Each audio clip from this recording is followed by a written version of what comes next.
watching TBPN. Today is Wednesday, April 23rd, 2025. We are live from the Temple of Technology, the Fortress of Finance, the capital of capital. We're sorry for starting late. We are under attack, folks. Likely by a nation state, likely by a state actor. That's why we're 6 minutes late, 7 minutes late. But we got a great show for you. They didn't want us to go live today. They didn't. They knew the lineup was too unbelievable. We're going to pull it up on the screen for you folks today. We got a massive lineup. We got funding announcements. We got Sam Lessin coming on, yapping about VC stuff.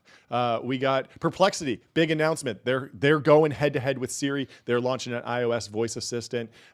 Durin, Physical Intelligence, Northwood. We're going to be covering it all. But first, we need to cover Kevin Systrom, the founder of Instagram, has changed his mind. An absolute dog. Turns out, $1 billion acquisition. It's not enough. He went to court and said, you know what?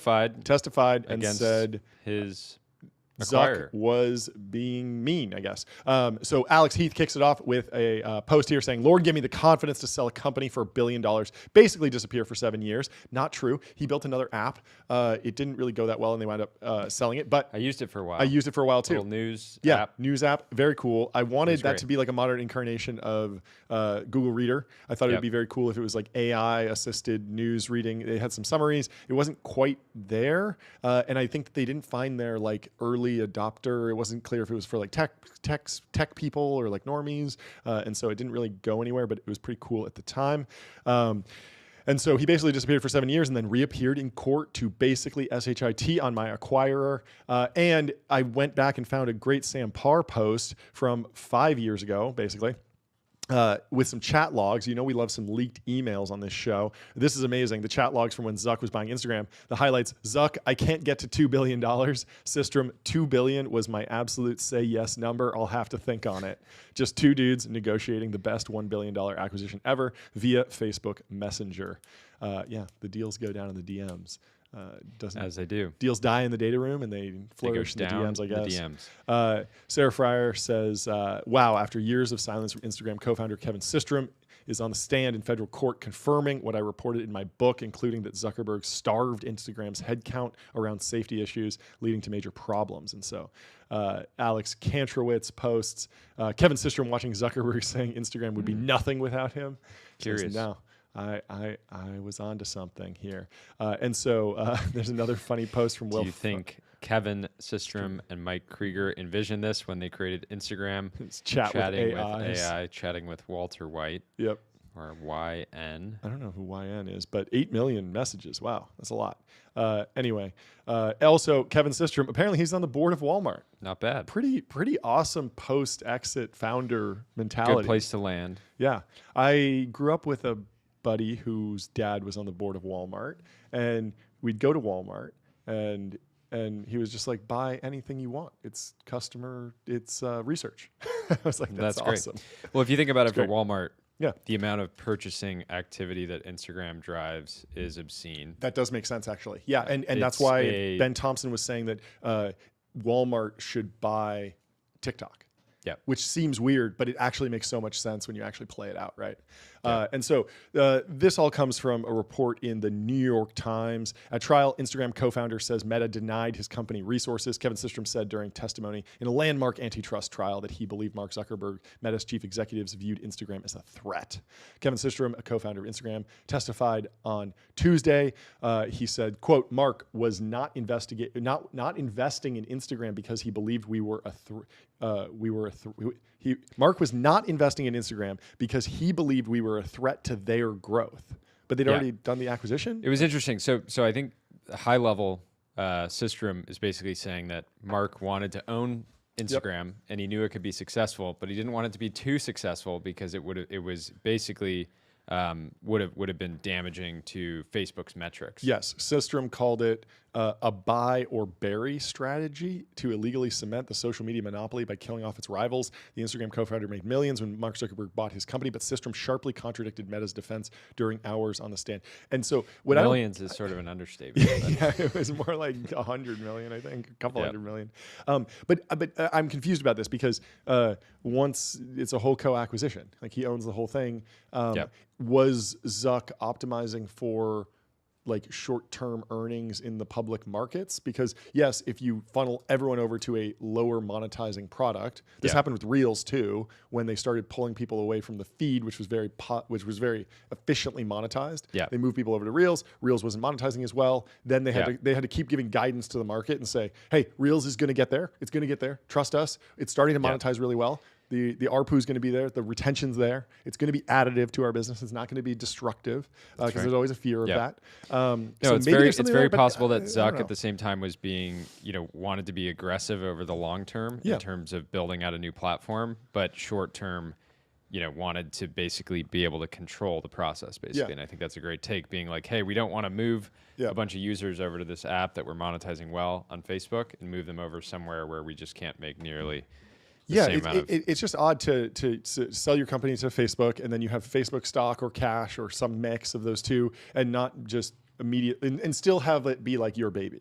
I feel like if you sell your company to Facebook, you should be very much on like the Facebook team, and you should say, hey, I have my thing, Instagram, that I want to grow, but really all I care about is the Facebook share price. And so like if what's best for the Facebook share price, because that's what I own now, is slower growth of Instagram, faster growth for Facebook, you should be fine with that. So I don't really understand the problem here. It does seem like he has a bone to pick. Lots of people do. I was listening to Palmer Luckey talk about the Facebook acquisition, and he said that the thing that got him over the line was that Mark told him that, yes, we're going to acquire you for single digit billions, I think 3 billion, something like that. But if you let us acquire you, we will invest $10 billion a year for a decade in VR and AR technology in Reality Labs. And Palmer was running the numbers and was saying, well, I'd either have to raise $100 billion to make that happen, or I'd need to sell, millions and millions of headsets like every quarter to justify that type of R&D investment. And so in terms of like making VR a reality in the way Palmer wanted,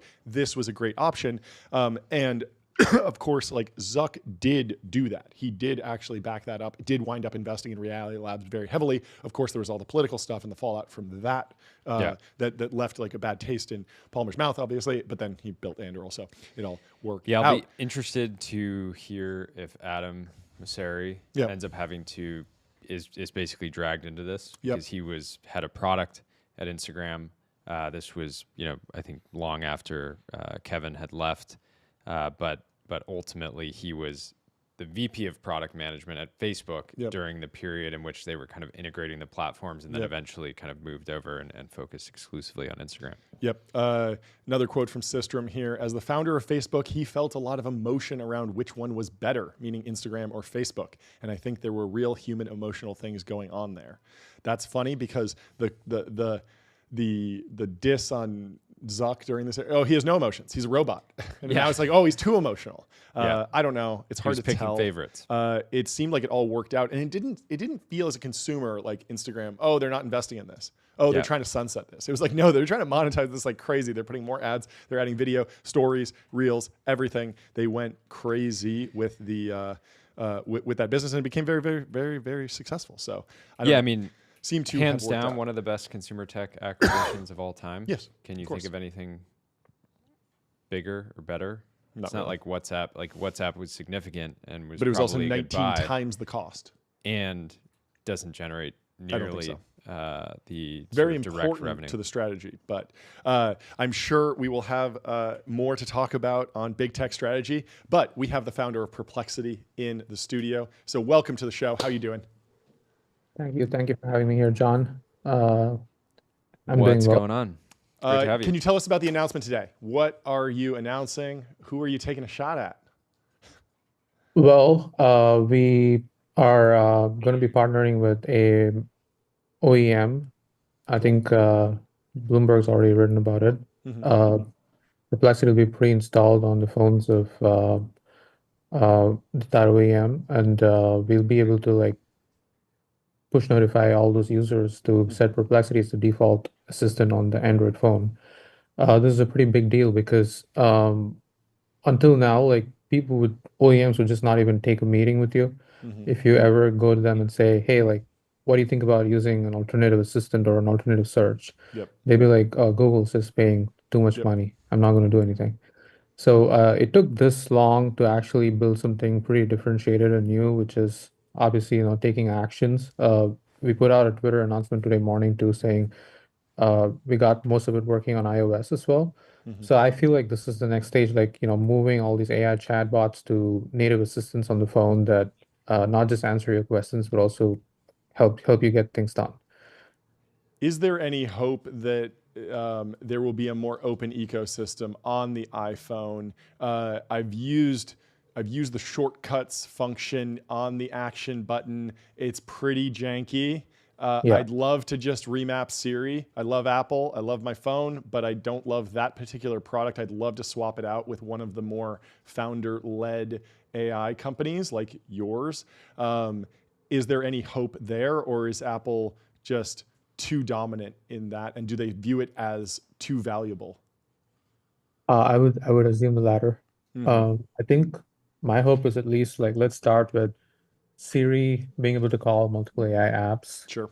They let the user provide some preferences on what apps they like for what different things. Mm-hmm. At least we can start with that. And I think calling other apps could be interesting. Mm-hmm. Uh, actually, to be fair to Apple, a lot of it is still exposed in the Apple SDK through the events kit. Mm-hmm. So that's how we got things done like calendar, mail, Mm-hmm. reminders.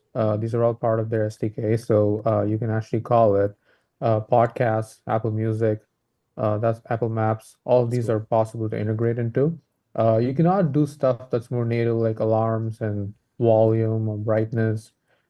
People want and everything assistant at the end of the day. Sure. So that's their advantage.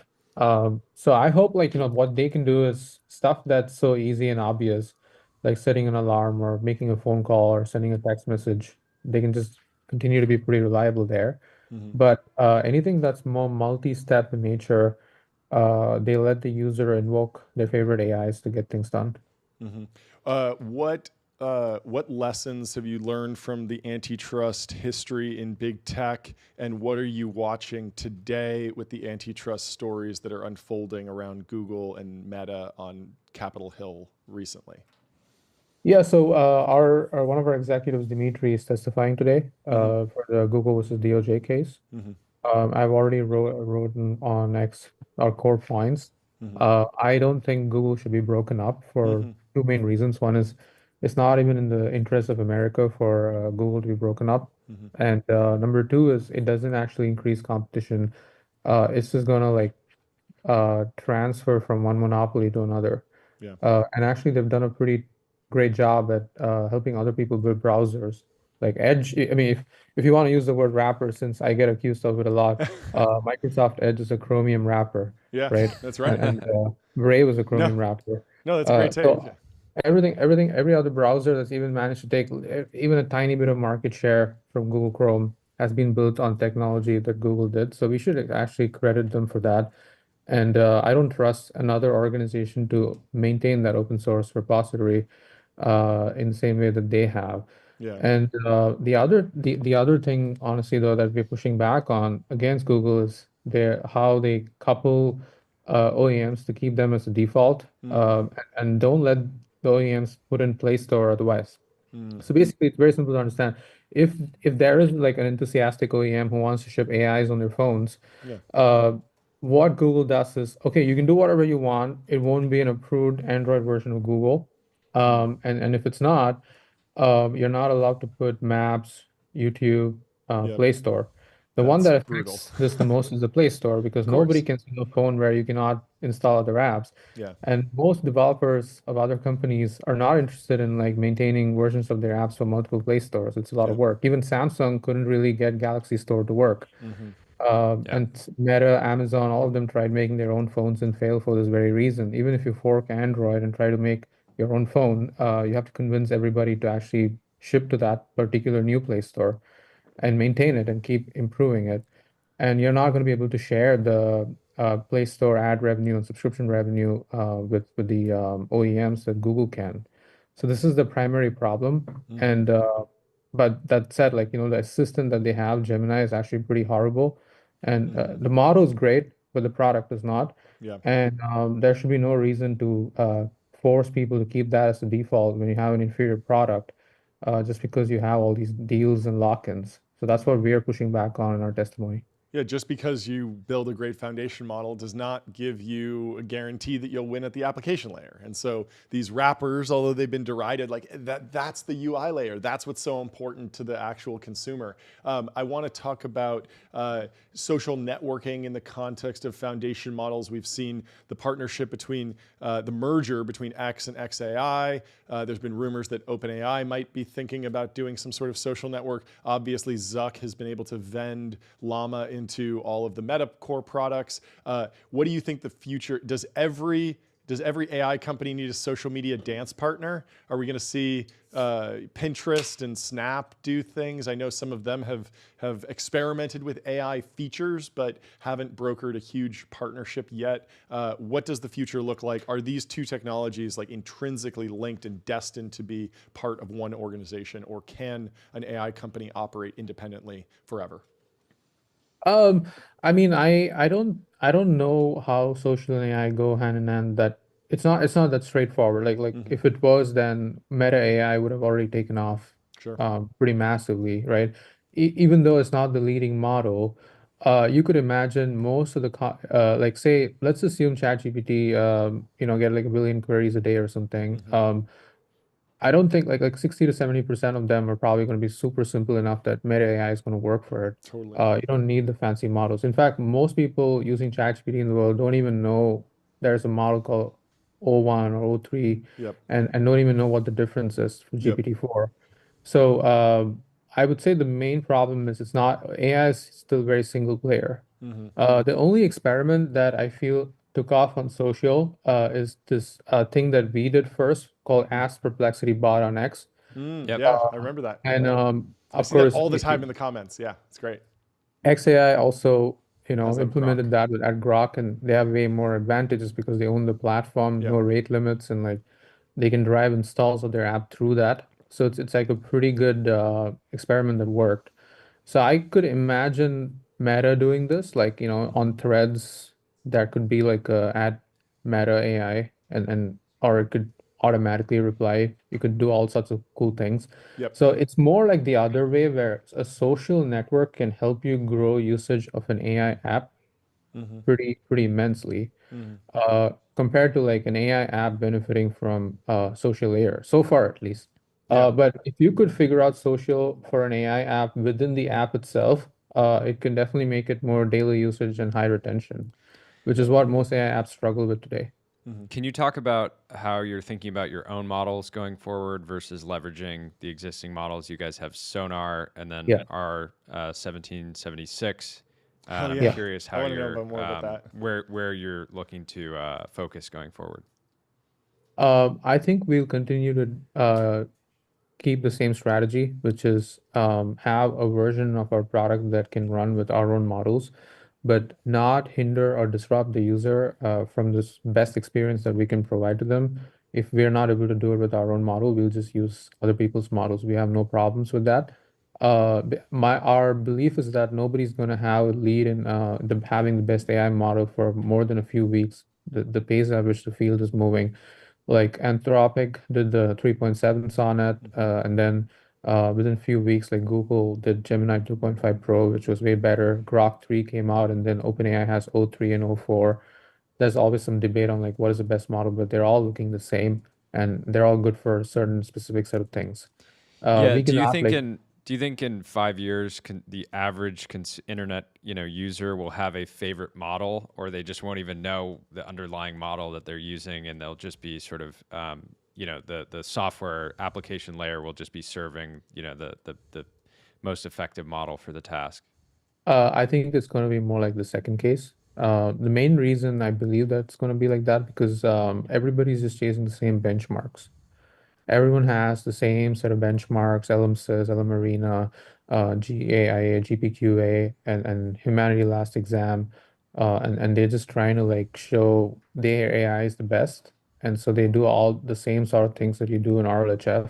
And it ends up making the models like look similar. Yes, there are some like tasteful things some model developers do. Like some people like the way Claude responds. Some people like Grok's satire, but these are all like easy to build. It's not that hard. The difficulty, which is why everybody's working on the difficult problem, is making these truly smart and like better at all these reasoning tasks. And so that's going to end up making all these models roughly similar looking to the average user. That makes sense. When do you and the team decide when something is ready to ship? With the voice assistant today, one of the massive advantages that I think you guys have is the culture of Apple specifically is about perfection, right? It's about pixel perfect design. You know, it's not. It doesn't feel like the culture is sort of comfortable making mistakes. You can see the even iMessage summaries being very embarrassing to them, right? Yeah. Whereas like as a you know, a big company now, but still relatively young, you guys have the advantage of being able to, you know, move quickly, try things, and iterate. Yeah. So I'll literally read out to you the chat I had with our engineer who worked on this. We good to launch and announce today? Question mark. And then he's like, yes, still making some improvements, but let's launch. That's And me, awesome. like, do you want to address some of the onboarding concerns people had, like all the which calendar or which maps to use? And he's like, yeah, they're valid concerns, but I'm worried about waiting too long to launch.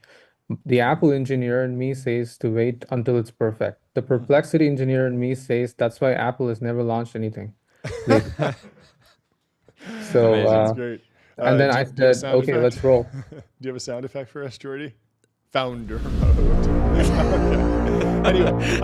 Anyway, you posted what's a social app that doesn't exist yet, but you wish existed, doesn't need to get to 100 million or a billion users. What Yeah, did you learn from that? What was exciting, and what do you think you might stay I away think, from? yeah. The major learning was the OG Facebook Mm-hmm. and Usenet. Mm-hmm. These were the two main ideas. Mark Andreessen actually talked to me after that. This is like his pet, idea that he always keeps coming back to Yeah. apparently. And Bloomberg Terminal is another interesting thing Mm, where, yeah. nobody thinks about it as a social network, but No, it it is is. what it is today. People are not Totally. leaving it because of the network it has, right?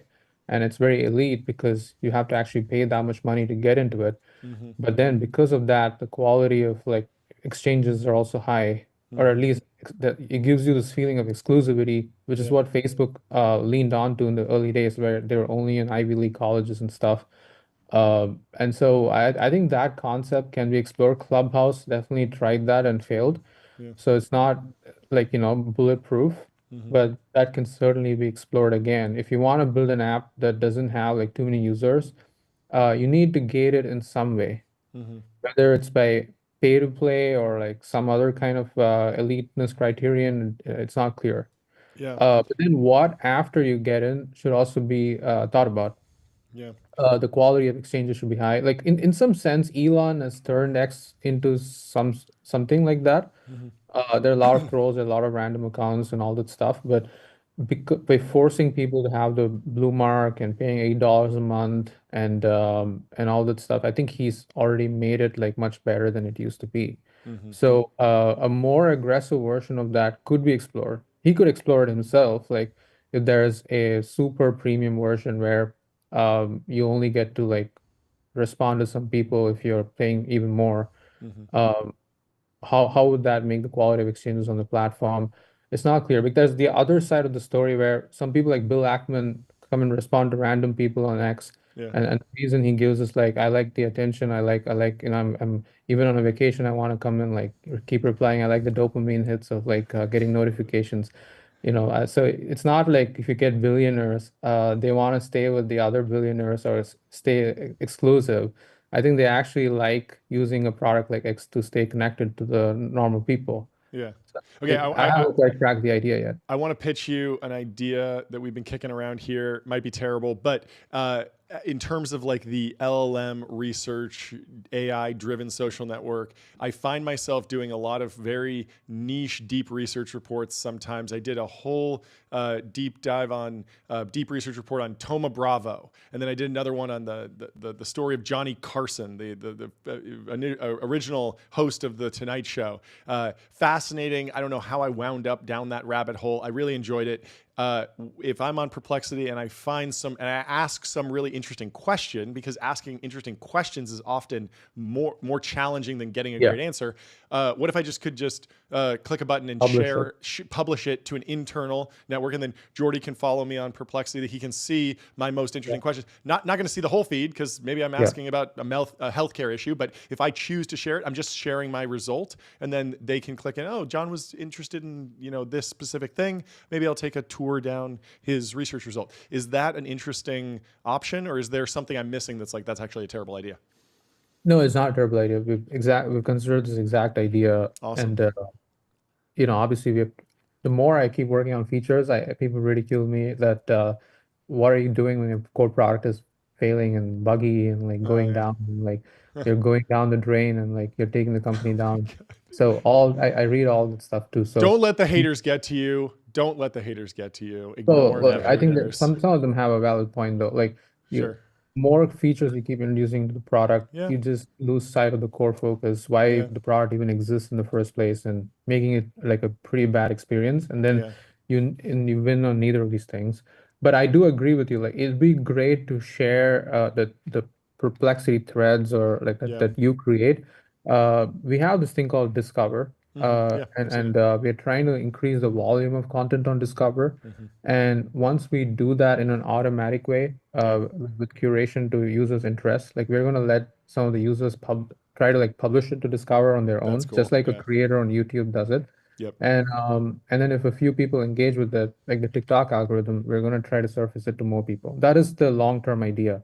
That's why I'm even having the Discover Pro. A lot of people even ask me why does this thing even exist? Yep. Because I want to keep it as the optionality to like have a social product within Perplexity. Yeah. That makes a ton of sense. Uh, if you have another minute, I'm curious how you're thinking about shopping, how much time you and the team are putting into this. Hmm. It's obviously a very exciting opportunity. Yeah, Uh, and I know you've shared some about what you guys are doing yeah. before. Yeah, so last year, towards the end of last year, we launched Perplexity Pro Shopping, where you can and once you do a shopping query, we're not just giving you the answer, but giving you the product cards, and we could even let you buy it directly from there. Some of the things we surfaced from Shopify with their API and like let you buy with Shop Pay, and some of the things we ourselves integrated with some merchants and like did the checkout flow ourselves, and you wouldn't even have to go and check out on the merchant side. You can just do it directly on Perplexity. We thought this would be the best innovator dilemma angle against Google, because Google, even if Gemini gives you shopping answers, they have no incentive to like let you transact, because like they make money by sending you to merchant sites. That's why Google Yeah. Flights doesn't let you book flights on Google. You have to book it on Expedia or Booking.com. Yeah. Hotels, same thing. So I think that's why we worked on travel and shopping, where we let people try to book directly. We have some ideas on how to incentivize it, like free shipping or like X% off on hotel bookings done on Perplexity. But what we learned the hard way is people actually want really good results first. That's why they're even coming here. They don't care if they transact here or not. It's a secondary thing. Yeah. That is only if the result quality is so good are they interested in the last step? And we didn't quite get that right in the whatever we did end of November. So that's what we spent time on in the first quarter, is to just improve the UI, improve the latency, improve the relevance, make sure the cards are like up to date, high quality, filter all the low merchants, like low quality merchants. Make sure like even images for every card is present. Like this is all a lot of boring work that LLMs don't solve. Same thing with hotels, like TripAdvisor data is great. We work with them, but like there are so many other places on the web where there are good reviews that people want to know. Hmm. And you Yeah. gotta like aggregate all of that. And this is why I think like model companies are not guaranteed to win the application layer, because you have to work on all these boring things. And then sometimes when people book a hotel on Perplexity, like when you actually go to the hotel, like they say the booking never came through. Mm. So there's a lot of real world problems you hidden, like packages might not get delivered. You don't have a way to track the package because the merchant still does the shipping. We don't do that. So Hmm. TikTok, if you notice, TikTok has a shop tab, which literally looks like Amazon now. And I heard like they even have their own fulfillment in Seattle. Hmm. They Wow. hired people from Interesting. Amazon and like they're doing their own shipping. That's So crazy. That's my lesson from this is you want to go to a vertical, you have to go all in and like nail, like be prepared to like play the long game there. Hmm. How do you think about manufacturing viral moments? You guys had a cool experiment with your Super Bowl activation. I'd love to get a postmortem on that. But then you're also not afraid to go and you did this sort of Squid Games campaign that I saw getting a lot of attention as well. How do you think going forward, sort of balancing these more like scrappy kind of organic activations versus, going big and working with global celebrities to build the brand? I think we should keep being scrappy. The thing, it's by the way, like he's a pretty global star, like well-known star. Like people recognize his face pretty quickly, but he's also not like as expensive as Hollywood people, and so Yep. that's why we decided to work with him. And the other thing is like it's the concept that matters at the end, right? Like coming up with the right concept is more important than like who you work with. And we'll still try to keep doing these one-off viral moments. It's about taking bets, not all of them land. Yep. The Super Bowl was good. Like in fact, like the retention from people who came to the Super Bowl exceeded my expectations. And again, like whether it's better than doing Instagram ads, it's not clear to me yet. We have to explore all these different platforms. But I do think there's like, two things you benefit from, right? Like we did this thing with Ben Shapiro where in his podcast, like he pulls up Perplexity and asks Hmm. questions. I think like that doesn't actually convert. Like you cannot track performance, Hmm. but it does lead to more brand awareness. Like if they're Right. like he has a lot of listeners and like it's a different way of doing ads on a podcast Yep. where you're not actually like having him say Perplexity is awesome, go and install it. Yep. It's more like watching him use it and then you learn what the product is and how what it's meant to be used for. Kind of inspired by Joe Rogan's Pull It Up Jamie, where all Yeah. the time Google is being used there. Yep. Um, Yeah, we do that with Polymarket. We pull up Polymarkets all the time and recommend that people go and download and install Yeah, the that Polymarket that that's pretty awesome. Yeah. app. It works really well. I'm curious. You mentioned earlier, people sort of yapping on X, trying to sound in on your product strategy. How do you balance like on X, it's like an echo chamber of people that are in Silicon Valley working on AI, but like Perplexity in theory doesn't really care about people on like in San Francisco. Or New York or It's these just sort of not hubs, right? the It's like final market. you care a lot more about like some random person in Arkansas is like Yeah. wanting an answer about something and using the app. How do you personally kind of like Yeah. think Everyone in about Silicon threading the Valley could needle? switch to DuckDuckGo and Google would be unaffected. That's Yeah. like the lesson from the last era. And so you could do the same thing. But yeah, I'm interested to hear your take.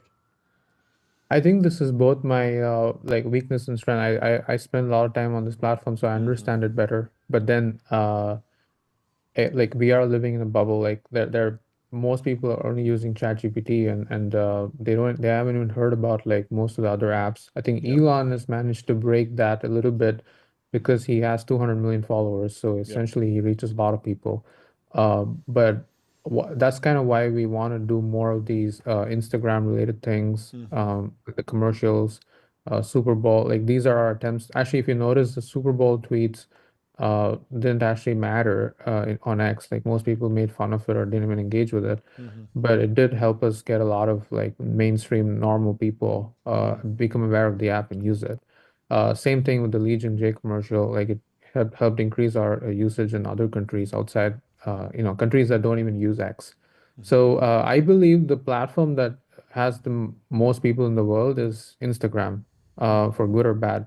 Like if you go to any city outside the Bay Area, just watch which app like people are having on their phone. It's mostly Instagram or Interesting. WhatsApp. It's not really X. Yeah. Makes Do you sense. spend a lot of time thinking about AGI, or is there just enough consumer application features to build that it's almost a distraction? I do spend time thinking about it. In some sense, it's a unique opportunity to have like the ability to have the front end, which people can feel the AGI, let's say. Hmm. Yeah. So you do want to think about experiences where people can be made to feel the AI, and that creates that jaw-dropping, magical end consumer experience. So so that's kind of why we worked on all these pro searches, this voice assistants, agents. We're working on the browser agents. You can only do all that if you're like making some predictions of where these models could potentially get to and try to build before even they get there. You don't want to be late. You want to Mm-hmm. build at the right moment where, like, kind of like how we built Perplexity around the GPT 3.5 time, not GPT 4 time. It would have been too late then. Mm-hmm. You need to pick your moment. So you do need to think about AGI. That said, I'm not a believer in like, fear mongering. I just think it's already happened. Like the genie's out of the bottle. China versus America, that race is already going on. Nobody's going to slow down. And everybody wants glory. Nobody cares about other people or something. Everybody wants glory and some kind of power to control the future. So let's just like accept the truth and move on and try to like make sure everyone knows how to use the AI so that their livelihood doesn't get affected.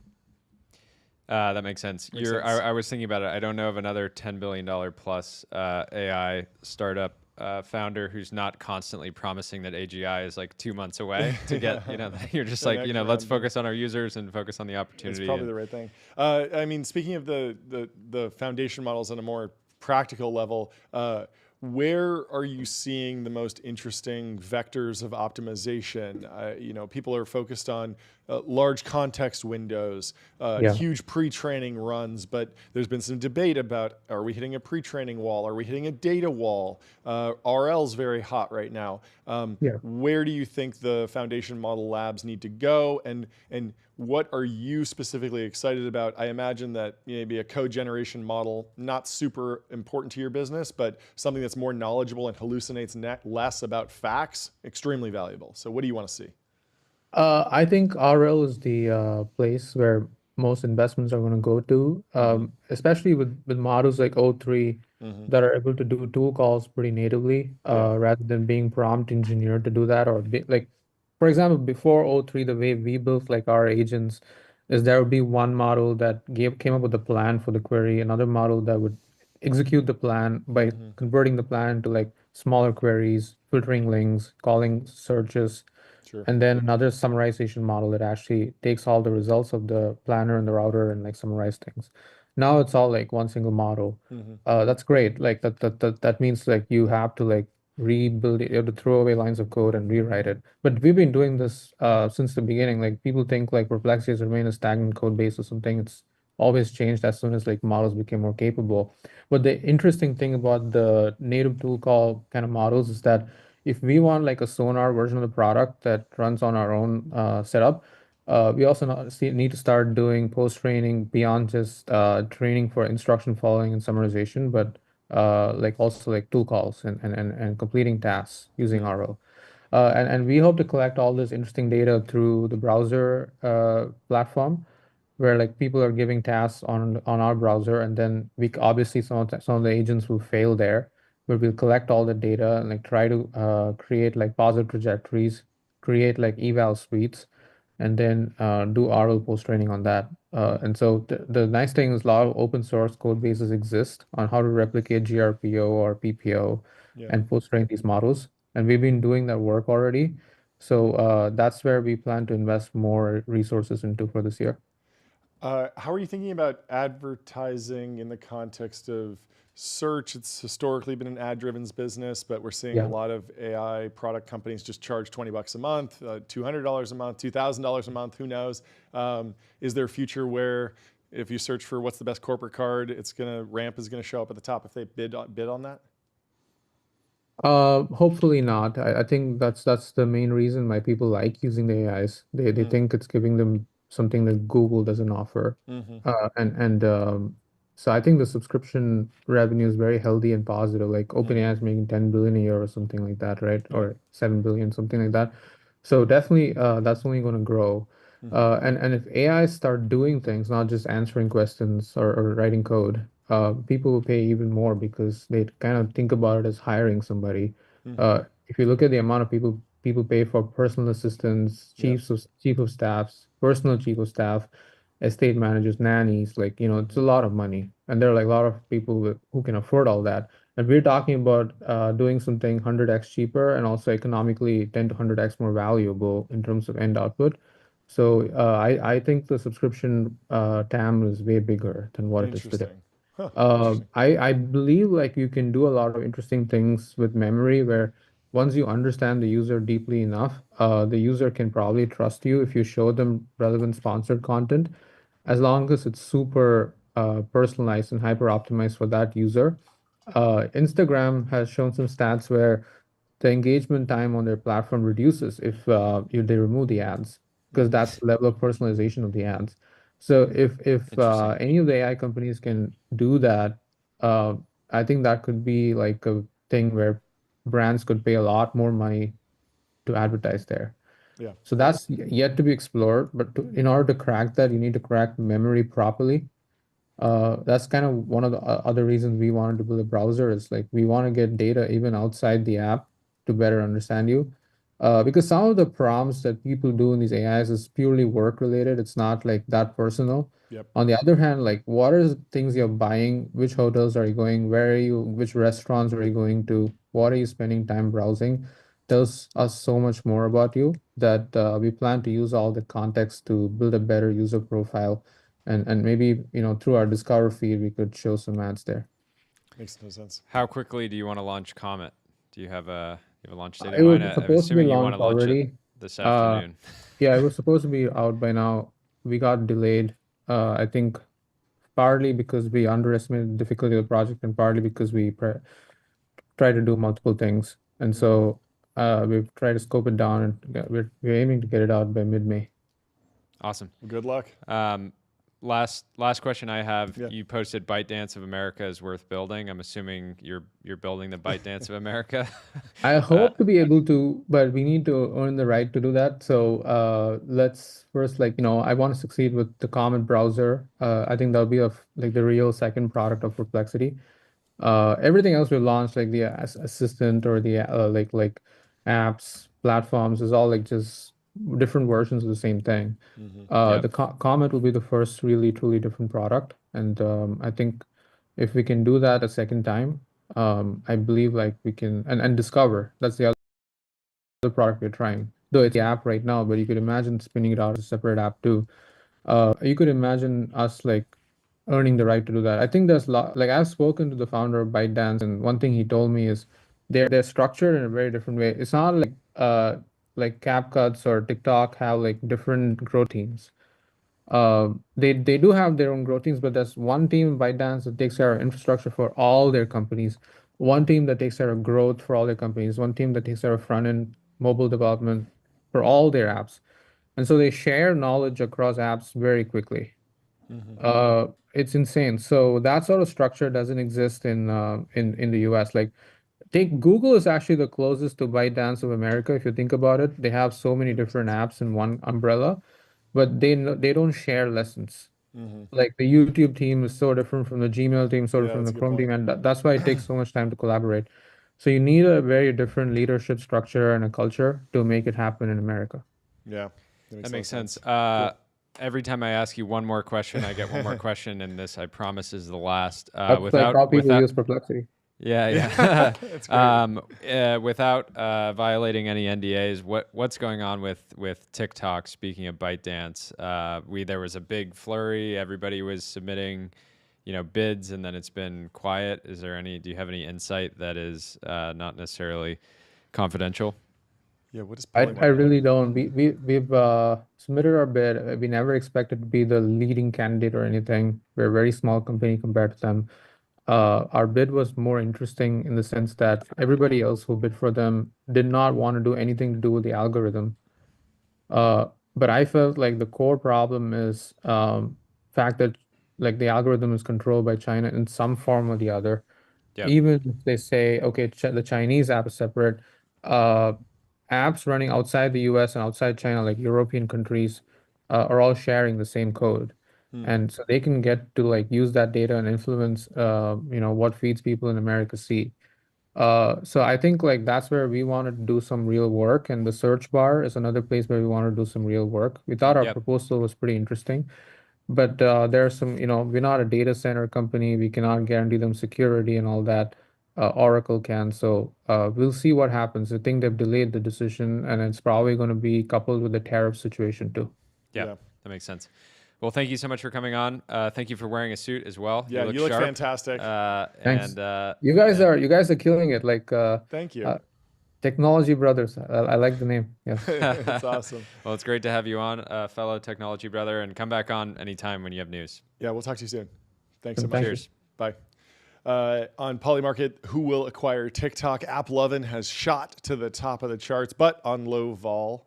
They have about $10,000 in a $2 million market in terms of volume, but AppLovin is at 20%. Oracle, Larry Ellison combined, if you consider them one entity, over 21%. Oracle's at 12, Larry Ellison's at 9, Microsoft's at 8, Amazon's at 8, Tim Stokely at 8, Frank McCourt at 8, Alexis Ohanian at 6. Perplexity is down at 4%, right there next to Mr. Beast at 4% as well. Walmart at 3%, who we discussed earlier, would actually be the Ben Thompson choice. We should get ourselves in the mix, and we should I don't submit a fake bid just to go viral. We're not allowed to bid on anything on Polymarket, but no. But we should throw our names in the TikTok. Hat. Yeah, and we should just bid on TikTok. It's just going to be, we're going to, no more slop content. It's just we TBPN considered clips doing a press time. Release around it, but yes. it never hit the wire. It played out pretty quickly. Anyway, let's do some timeline while we wait for our next guest. Tyler says, Scoop, I found TBPN's hidden warehouse. Nice try. And he finds a picture of the Brothers Supply. I wonder where this is. But we always love when fans share fun photos. You found us, Tyler. You caught us. We are in catch. the market for a new studio, hopefully moving into one soon. And this brick building looks like it's fireproof. It's Lindy. It's been around for a long time. Probably safe. Probably great to record a show there. We love a fireproof. Luffy says there was this news yesterday in TechCrunch. Ex-Meta engineer raises $14 million for Lace AI, a revenue generation software startup. And this was shaking up the timeline. Everyone was quote tweeting this. Luffy says, "Hey Lace, make 100 million ARR software for me. Do not make any mistakes." Fantastic prompt, by the way. Use it. Use it on any your preferred model. It'll work. Why don't more people do this? I don't know. It seems like one of those obvious Telian sort of secrets, right? I suppose. Yeah. Sure. No, but Lace, I guess, is focused on maximizing revenue for your call center with zero extra investment. It's more just like the TechCrunch headline went weird. Yeah. But again, and I think people wanted to joke. A lot of startups don't generate much revenue. Yes. So they're like, hey, we will. Our business is revenue generation. But TechCrunch is back. I don't know if this is accidental, but I feel like again and again we're seeing more TechCrunch headlines post acquisition. So they're doing well. It's great to see. Great to see. Patty, I just wanted to give Patty a shout out because he's a friend of the show. Oh, Patty. He says he's proud to announce he's starting a profitable startup. VCs, my DMs are open. So yeah, if you want to get in touch with Patty, he's a free agent. Could be picked up at any moment. He's in Japan, live streaming. Could be picked up by a venture capitalist or a company, but we love Patty on this stream. So. This post from East Village Guy is 30 too late for me to lock in. My brother, Ray Kroc, was a 52-year-old traveling salesman when he met the McDonald brothers. Get a grip. It's awesome. And I thought this was worth highlighting. There's so many great stories of this. Enzo Ferrari is another. He was 45 when he started Ferrari. Granted, he had spent a couple decades in automotive racing. Founder of Zoom, founder of Workday, both 60s, 50s when they started their companies. Red Bull founder too, right? Dietrich. Yep. I think he was pretty old. Founder of Monster, very old. Which was very funny because it's a very young brand. Estee Lauder. There's tons. founder? Yeah, there's tons of these examples. Never too late to start doing your life's work and start a generational company. Just do it. Why not? Yeah, Estee Lauder was 38 years old. Why not just start a power law company? More people should do that for sure. Anyway, we have this bizarre TikTok or YouTube video. It's the third most viewed video on YouTube this week. Is an AI-generated short of a pug that saves a baby from a plane crash, and then they try surviving on an island. Can we play this? It's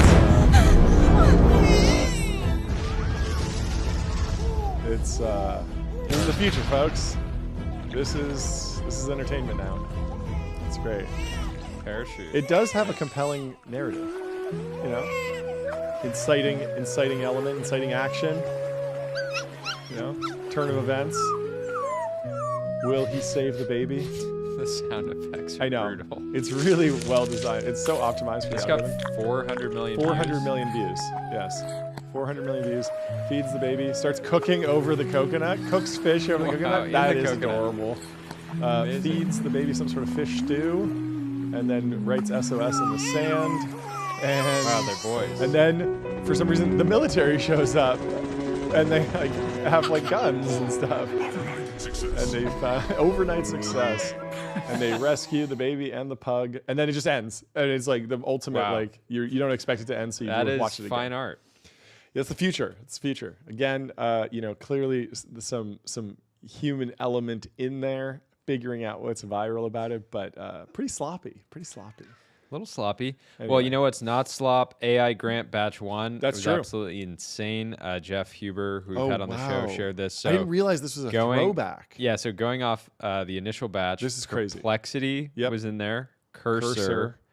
I know Chroma, Wombo. Wombo. Who else do we know in here? Pretty cool. Pixel Cut, Dust, Forefront. Just so early. I wonder when AI Grant Batch 1 was. This is the Nat Friedman project, correct? Yeah. Very, very cool. Little like under the radar. I guess was it structured as a grant? It wasn't even YC style, or was it? Did they take equity? No, I don't it's an remember. investment via no It is. cap, no discount, MFN safe. Okay, yeah. It's pretty standard. So pretty standard investment, and you can imagine they've done pretty well. Yeah, I think some other cool. I'm almost sure Julius went through a later batch. I saw some other folks go through. Pretty cool. Yep, Julius but was in batch 2. we have our next guest here. Let's bring him in. You the guys told us you studio. yearned for the mines, so we brought the man himself, How you doing, Chief Ted? Miner. What's going Doing on? great. How are you, John, Jordy? Great to see Fantastic. you. What's happening? You're looking great in that suit. Welcome to the show. Thank you. It's Technology Brothers. You need to, Yes, need to dress you gotta, up. You got to dress There we the go. part for and sure. I love the map too. That's the only market map that I care about personally. Yes, The this is our the map target of market, America. at least That is the initially. market map. What's actually going on with that map? What do the different colors represent? Yeah, this is a geological map showing kind of the common rock types in a given area. And you can see the central and eastern U.S. are not quite as exciting as the western U.S., and that's where all the minerals are. Interesting. Can you give us a brief overview of you and your company just to kick us off? Yeah, absolutely. So I'm Ted Feldman, founder of Durin, started the company about a year ago. We are building and operating automated diamond drill rigs used in mineral exploration. So I'll start out kind of high level, how does mineral exploration work, and kind of get into what is the actual problem we're solving.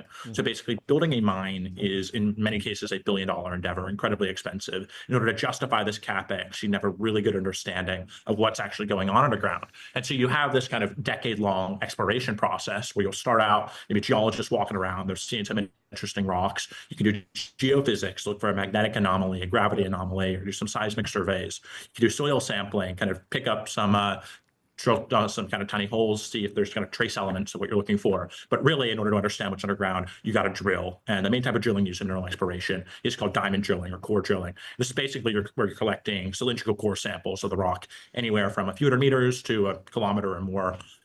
Underground, generally a few inches wide. You pull it up in 3-meter intervals. But really, once you collect these core samples, you send them off to the lab. The lab will tell you exactly what the composition is. You do that every foot or every meter across hundreds of holes. You plug all this data into a 3D model, and you have a kind of 3D model of the subsurface. You can visualize where is the mineral deposit, see how large is the resource, what's the grade, the kind of percent of the metal you're looking for within that deposit, and then make a determination on whether it's economic to mine or whether you need to collect more data in order to make that determination.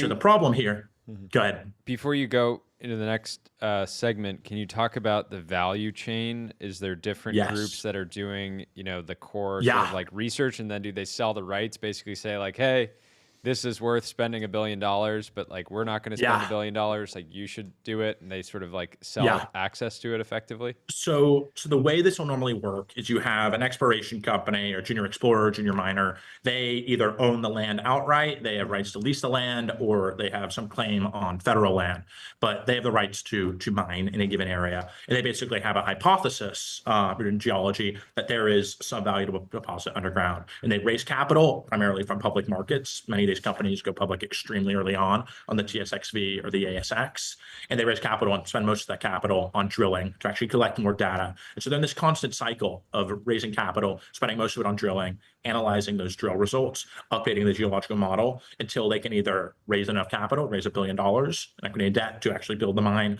or what happens more often is sell the mine or sell the deposit to a larger miner that will actually have the money on their balance sheet in order to develop the asset. Why public markets versus private? Is it just because you need to raise so much money? You need to be able to basically effectively market. It sounds like biotech. Like what happens with biotech companies going earlier out? Yeah. Are these like typically like penny stocks where they're just trading? Yeah. You know, exactly. And it's some random. Yeah, mining is historically a penny stock industry. We used to have kind of small exchanges in Denver or Phoenix in the US, but in North America, this is dominated by Vancouver and Toronto, where a lot of these exploration companies are based. Canada has a lot more capital flowing into mining than the United States does today. And it's really just how it's been done historically. These investors, largely kind of smaller retail investors historically, they want liquidity, and they can't just be called up for a private placement if you're Joe with $100 to throw into a gold project. Did you ever, speaking of mining, did you ever join a call with a VC early and have them be like, sorry, I thought this was like crypto mining? Like, that has happened a lot. It has happened less now than a year or 18 months ago, which I think is a very promising trend. Got it. That's good. How much of the business is kind of just you need to take off the shelf technology and just go do the thing versus you need to build new technology, and is that more in like the hardware world or the software world, or are you just like going and doing the actual exploring? Like, can you concretize what you're so I'll get into what is Durin actually doing. So we're a drilling contractor. We are building rigs from scratch and operating them for exploration companies. We're starting our first pilot with the Gold Explorer in Nevada in a little over a week. We'll be out in the field for that. We started building this rig about 4 months ago. And so we get paid basically per meter that we drill for our clients. And so we're not taking on the geology risk. Let's just focus on the tech. And why are you building the rig yourself? I imagine that is that just built, you're buying different pieces of equipment and then piecing them together. I mean, you've raised money, but not that much. Like, I imagine you're not reinventing the wheel. Plus it's probably like, there's good drills out there. I imagine you don't need to build a new drill, or do you? Yeah.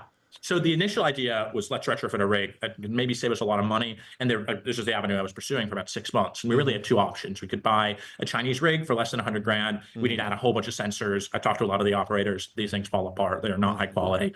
So we rolled that out. Or you could buy a Western rig for $500,000 and you either need to hack into the firmware and probably void a warranty, which you do not want to do on a $500,000 piece of equipment, or partner with a manufacturer and figure out how to actually pull data from it. We tried that with a couple of manufacturers. They were incredibly slow. And all the manufacturers, they sort of have their own half-hearted efforts on autonomy. And so they didn't seem particularly eager to partner with us. And so almost out of necessity, we had to design our own. And now the way this rig operates is really similar to every other sort of rig. All these drill rigs are basically two hydraulic rams pushing what is called the drill head, which is what provides the rotary motion to the drill rods into the ground. So all drilling is really, so you have a bunch of pipes that you screw together and then push and twist into the ground. And you have a bit on the end to make sure you get a clean cut. So we're the off-the-shelf parts that we're buying is with the drill head. That's what grips onto the rods and rotates them. You have another part called the foot clamp, which just clamps down onto the bottom part of the drill string to make it easy to load a new rod in, and then rams to push it into the ground. And then the structure is ours. And then in order to actually retrieve the core sample from the bottom of the hole, think about it like this. You have your drill bit, and then you have, which is a cylinder. That's what our logo is actually. And then you have drill rods coming up from that. But inside of that bottom rod, you have another tube called the inner tube. There's a latch on the top of that. So basically, once that inner tube fills up with rock, when you've gone down 5 feet, you can grab a tool called the overshot, lower it down on a wire line. It latches into place. You could pull up the inner tube containing the core sample. And then that's what you send to the lab to be analyzed. How mature is the venture-backed mining market? Like, are there market maps that exist and are there's a few. And were you surprised? Everybody wants to go to space. Nobody wants to look, beneath our feet and go down. Has it been surprising how little investment has gone into the actual technology side of the industry? There's been very little surface area between mining and particularly Silicon Valley historically. Australia has a bit of a more mature mining technology ecosystem, but not nearly as much capital as we have over here. And so there's been a few kind of multi-billion-dollar, multi-hundred-billion-dollar mining tech companies over the last decade or so, but just a few. And like mining overall is a $2 to $3 trillion industry, kind of, overall market size. Mining tech is a small portion of that, but it's a difficult industry to sell into. It's really why it's difficult to start a tech company here.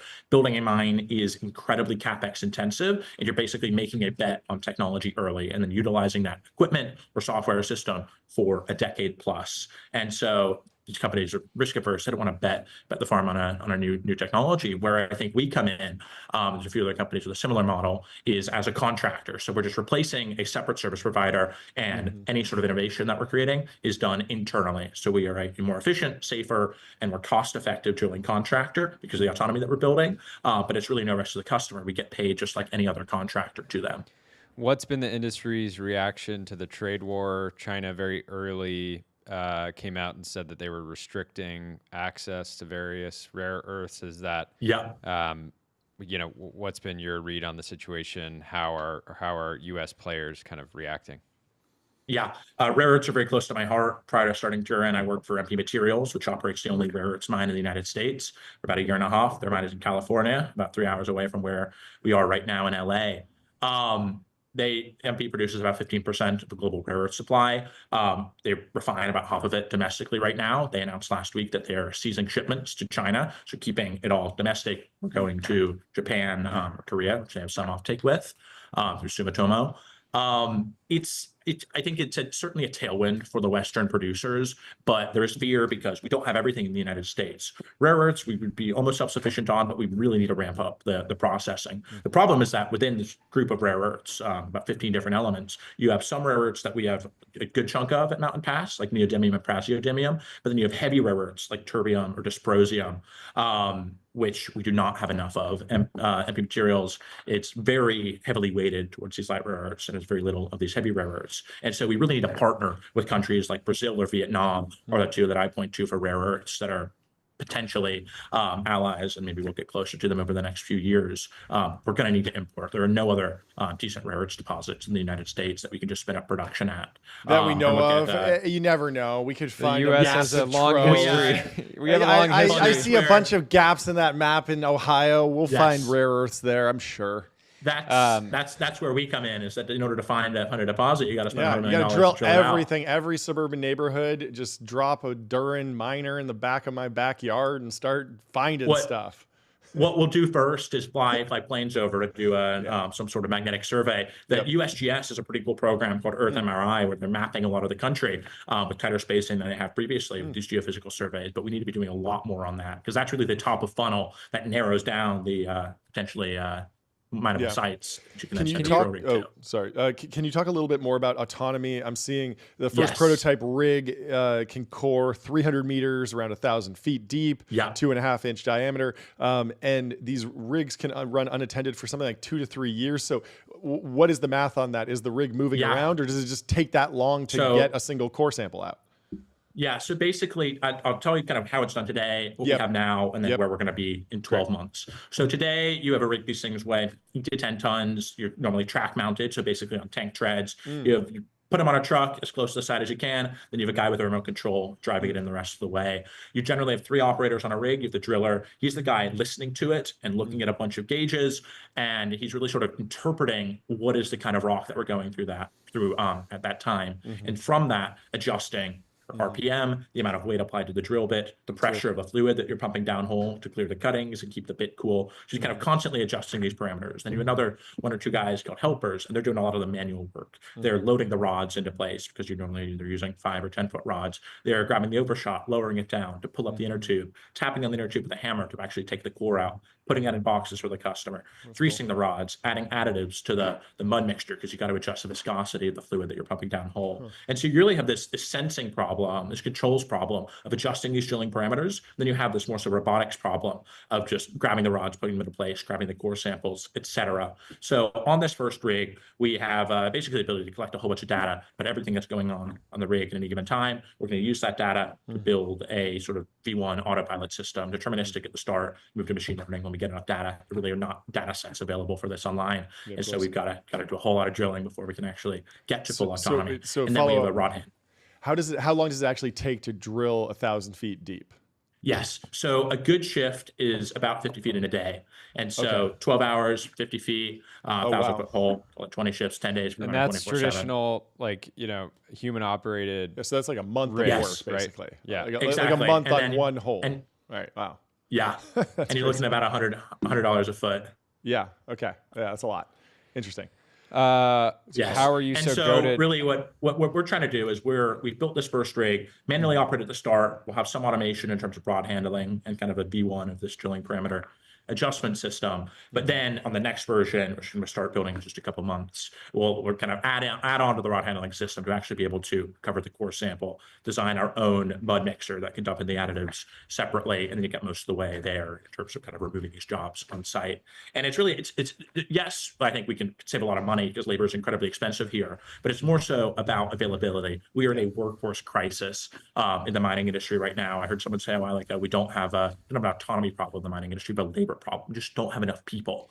And so Is that's why Minecraft not providing the pipeline that one would No, hope? I think the problem here is you play Minecraft when you're like 8 to 14 or something, or maybe later, and then you have this kind of 8-year gap between start of high school and finishing college to where you're not involved in the mining industry. We need Minecraft for Okay, adults. I have to ask, how are you so goated at marketing? You have like one of the most unique sort of like hard tech brands. Every time I think like it's very common for people to copy what Anduril does, and it's very hard to do something that feels like new and fresh and like super opinionated. And I've loved your out-of-home ads, and this segment is brought to you by AdQuick.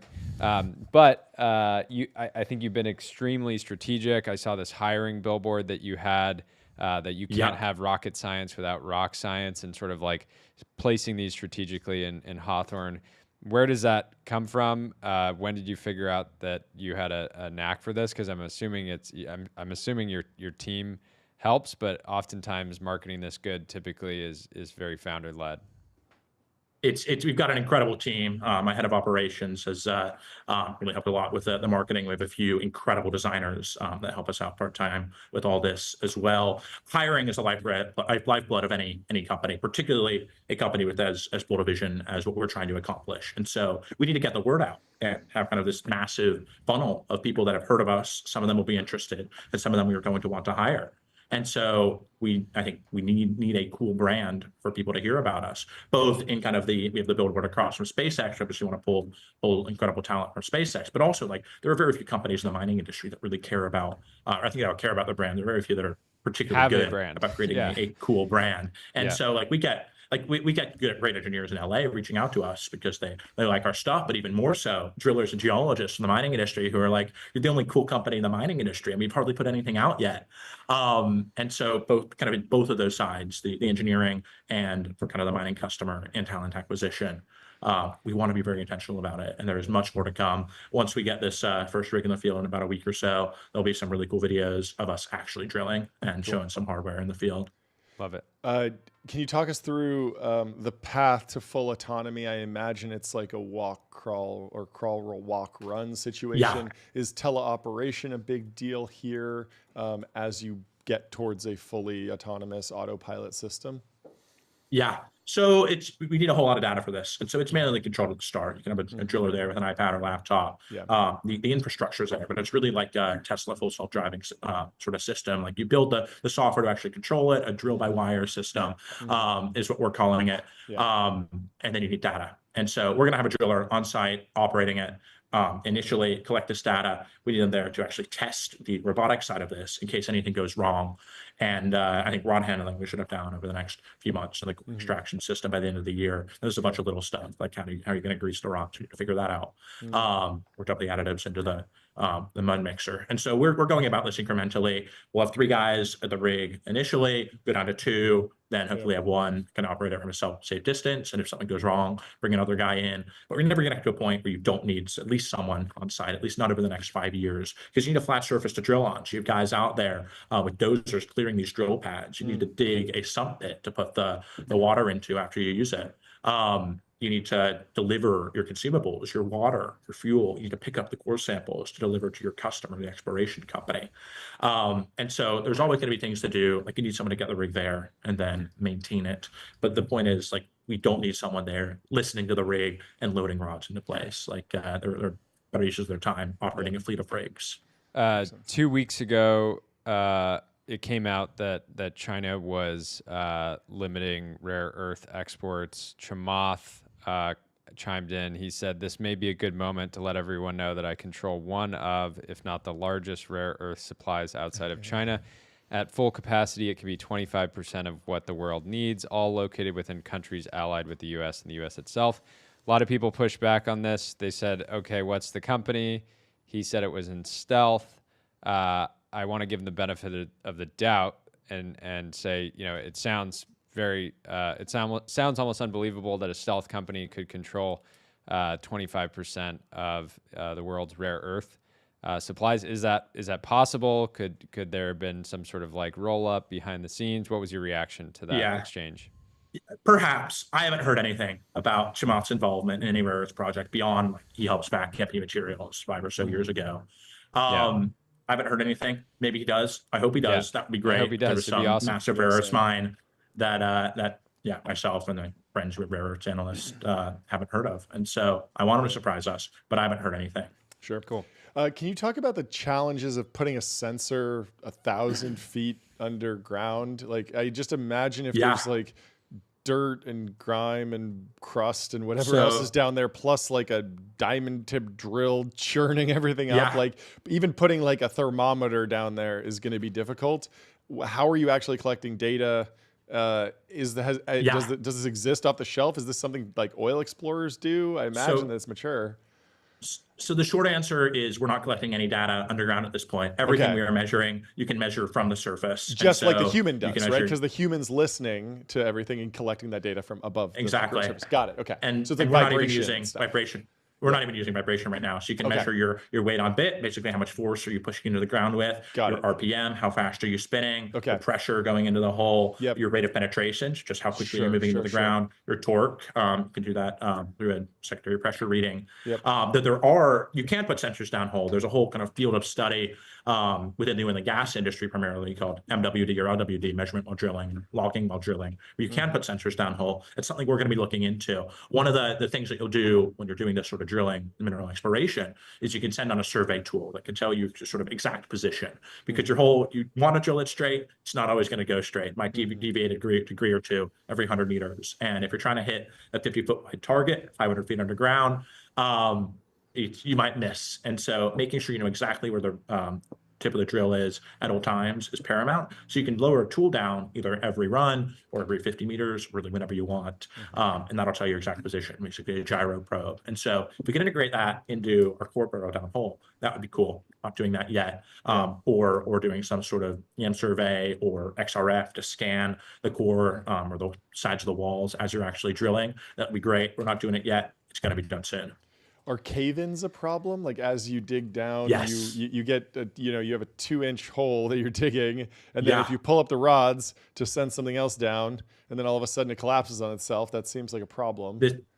You're thinking like a driller. That is a huge problem in this space. Basically what you do as you're drilling through the first, call it 100 feet of kind of unconsolidated sediment or looser rock to the surface, what you'll do is you'll drive casing. And so casing is basically a wider diameter pipe that you'll drill down with and then drill through that hole. And that basically prevents if there's some sort of collapse near the surface, it goes around the casing, and maybe your casing gets stuck, but at least it's not around your drill string, and that can continue drilling through that. The problem is, what if you don't drive the casing deep enough, or there's some sort of fracture down hole, like 500 feet down or whatever, that does collapse in. And you'll try doing then is try a whole bunch of different RPMs, pull up with maximum force, but sometimes you get stuck. There's really two options. You could if you try to guess where the cave-in is, you can actually tools to cut the steel above that and just recover everything above that. You lose some steel in the ground. Oh, well, you're out 10, 20 grand at least. Or you can kind of say you're stuck, but you can actually drill through it. So there are tools that can literally drill through your previous tools that were downhole at a smaller diameter, and you get some steel in the inner tube, which is pretty cool to see. Let you continue the hole. You don't have to abandon it. You're decreasing the diameter, not as valuable data, and you are still going to lose some equipment. And so you basically don't want to push it too hard to avoid risking a cave-in. Last question on my side. Just curious, how has the I'm assuming throughout history, the sort of diamond drill bits were just actual diamonds that people pulled out of the earth, and then at some point they were lab grown, or were they always? So what's the history there? Yeah, so the way these drill bits work is it's primarily iron. So the soft iron matrix with diamond particles that were impregnated into it. And so you can kind of see, I should have brought a drill bit over here to show you all. That would have been cool. You can see these tiny diamond particles. It looks like glitter on it. Yeah. And then as it cuts, the diamond's the hardest material on earth, but they do wear, they dull. And so the bits are designed such that as the diamonds dull, the iron wears at approximately the same rate to reveal new sharp diamonds. Very cool. Very cool. Last question from me. Armageddon. In the plot of Armageddon, they say it's too hard to teach drilling to an astronaut. They got to teach going to space to the drillers, to the miners. Realistic or unrealistic based on what you know about how complex mining is? Would you have trained the drillers to go to space, or would you have trained the astronauts to drill? I think we're doing both here. We are we're teaching SpaceXers how to drill and drillers how to participate in a high functioning engineering organization. And so I think you got to do both. If you're trying to build a large organization and manufacture thousands of these rigs over the next 5-6 years, become a leading drilling contractor. Yeah, they really didn't bring any astronauts on that trip. It's all drillers. No, that movie. I don't think that's realistic. Okay. Anyway, this was a fantastic conversation. Thanks so much for joining. Ted, I'm very excited for you and the team. It's been awesome watching you guys over the last few months, and congratulations on all the progress in the new round. We're excited to be on. Just a quick message for everyone. We are hiring, jobs.durin.com. Brilliant engineers, please apply or reach out to me. Thank you all for having me. Beautiful. Have a great rest of your day. Talk soon. Bye. Cheers. Let's go back to the timeline. Durin did run a great out-of-home ad brought to you by AdQuick. There's also news on the timeline about a Series A that was announced by Artisan, apparently a Y Combinator company. They announced their Series A with a massive billboard. And if we can pull this billboard up, it's the previous slide, I believe. Celine is just commenting on it, but Tej says, "What's going on here?" And so it's the two founders there, and are those the actual founders? I thought they were. Those are the founders. Those are the founders. The founders are Jasper Carmichael Jack and his co-founder Sam Stallings, a former IBM product manager. But the way they're looking at each other in this photo makes me look like they're in love or something. It's maybe possible. They're married, but I don't know. We often look at each other like that, longingly and fondly during photo shoots. So it's understandable, but very funny to put out a billboard about your Series A, but with your own face on it. But I guess with no information about what the company does. I guess they have the whole team there, presumably. Or are those the AI SDRs? Because I think this is an AI so it's business funny. development representative. Yeah, I thought these were just two avatars. Their AI They're not. employees. Those are the founders. Those are the founders. For sure. They're stoked. They're stoked. Yeah, this every once in a while the timeline starts talking about taste. Yeah, this is a very specific kind of taste. I mean, also look, founder that they absolutely jacked. The guy's diced. We love he's it. Diced. Let's hear it. Let's hear it for Jasper. Guy is looking peeled. Activate golden retriever mode. TechCrunch, anyways, Y Combinator, Day One Ventures, HubSpot Ventures, Oliver Jung Fellows Fund participated as well. They closed a $12 million round in September, and now they got a $25 million Series A. They're running a marketing campaign, Stop Hiring Humans. Very viral. I think they just get it. They get it. I think they get it. They're playing 5D chess. Yep. They're going to frustrate a lot of people. And they knew this billboard would go viral. Get Celine to post about it. Yeah, look at this. Celine, CEO of Loyal, says, "I cannot believe a startup bought a billboard on the 101 to advertise their ... Series A," and 671 likes. And so, yeah, out-of-home advertising, consistently underrated. We've said this. Go to adquick.com. Out-of-home advertising made easy. Pull a stunt and go, and measurable, and go viral. Just do it. As long as you can come up with something that's going to infuriate enough people on the timeline, you will get attention. That's right. Andrew McCallop says, I think company towns are going to make a comeback. We've been exploring this. We've been exploring a town. Yeah, I was actually Ben thinking about and the this. team. So I think if things go really, really well for TBPN, what we're doing here in Los Angeles, a lot of people say, "Oh, why are you building in Los Angeles? Like you should be in Silicon Valley." And I think that we could potentially make Los Angeles like the Silicon Valley of media, like a Silicon Valley of television almost, and we could create a whole boom. And I think in a number of years, John, you could see some massive media companies, entire film and television kind of. It's totally possible, right? Up, it's totally possible. And I think it could all start right here. And so what I would say is to folks is like, let's check back in 5 or 10 years, see the market cap of all the media companies that are built in Los Angeles. And, maybe it's in the hundreds of billions if we add it all up. It could be even bigger. Become possible. It could become possible. We are in the company town. John's onto something here. Yeah, we are in a company town. Los Angeles. I call it the Silicon Valley of news. Yeah, it's interesting. I mean, it actually is very, I think the experience of living in Los Angeles has become worse as the entertainment industry has struggled. I agree. Right? Yeah. There's the number of restaurants that can be supported has just gone down. Yeah. And the interesting thing about this post is that he's saying specifically company towns. So there's obviously industry towns. New York is a finance hub. Silicon Valley is a tech hub. LA is a media hub. Miami is like a NFT hub. But Riplet company was doing towns this for Foster City. They are. Remember? Oh, I didn't know that. Yeah, yeah. That's right. They left SF. They went to Foster City. Yeah. They were like, we're going to focus. It's nicer to live here. Meta and Facebook were kind of doing that in Palo Alto to some degree. They were like building housing for employees and stuff. But I think what he's getting at is that things like Starbase, where a company can't just be in the hub of a main city, so they go somewhere really bizarre and off grid, and then the infrastructure builds up around that. We were talking about like the Stargate facility. Like if $500 billion really does pour into one data center, there's going to be infrastructure around that. Welcome to Abilene, Texas. Abilene, Texas is going to have, there's going to be people that are like, yes, it's going to be low head count because it's just data centers, but like you're talking about so many data centers, there's going to be people that are working on the air conditioning, working on the power. Yeah, they're going to need an Erewhon for sure. They're definitely going to need an Erewhon.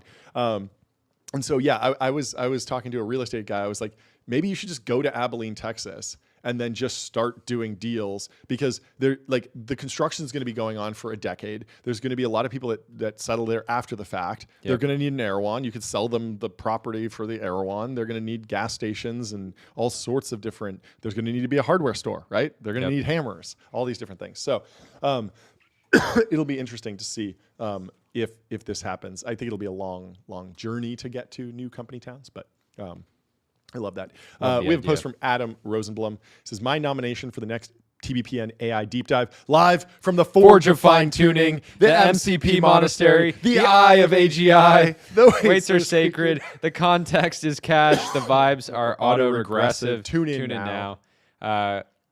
I messaged Adam. I think he's over at Cal. I said, maybe you should write for TBPN.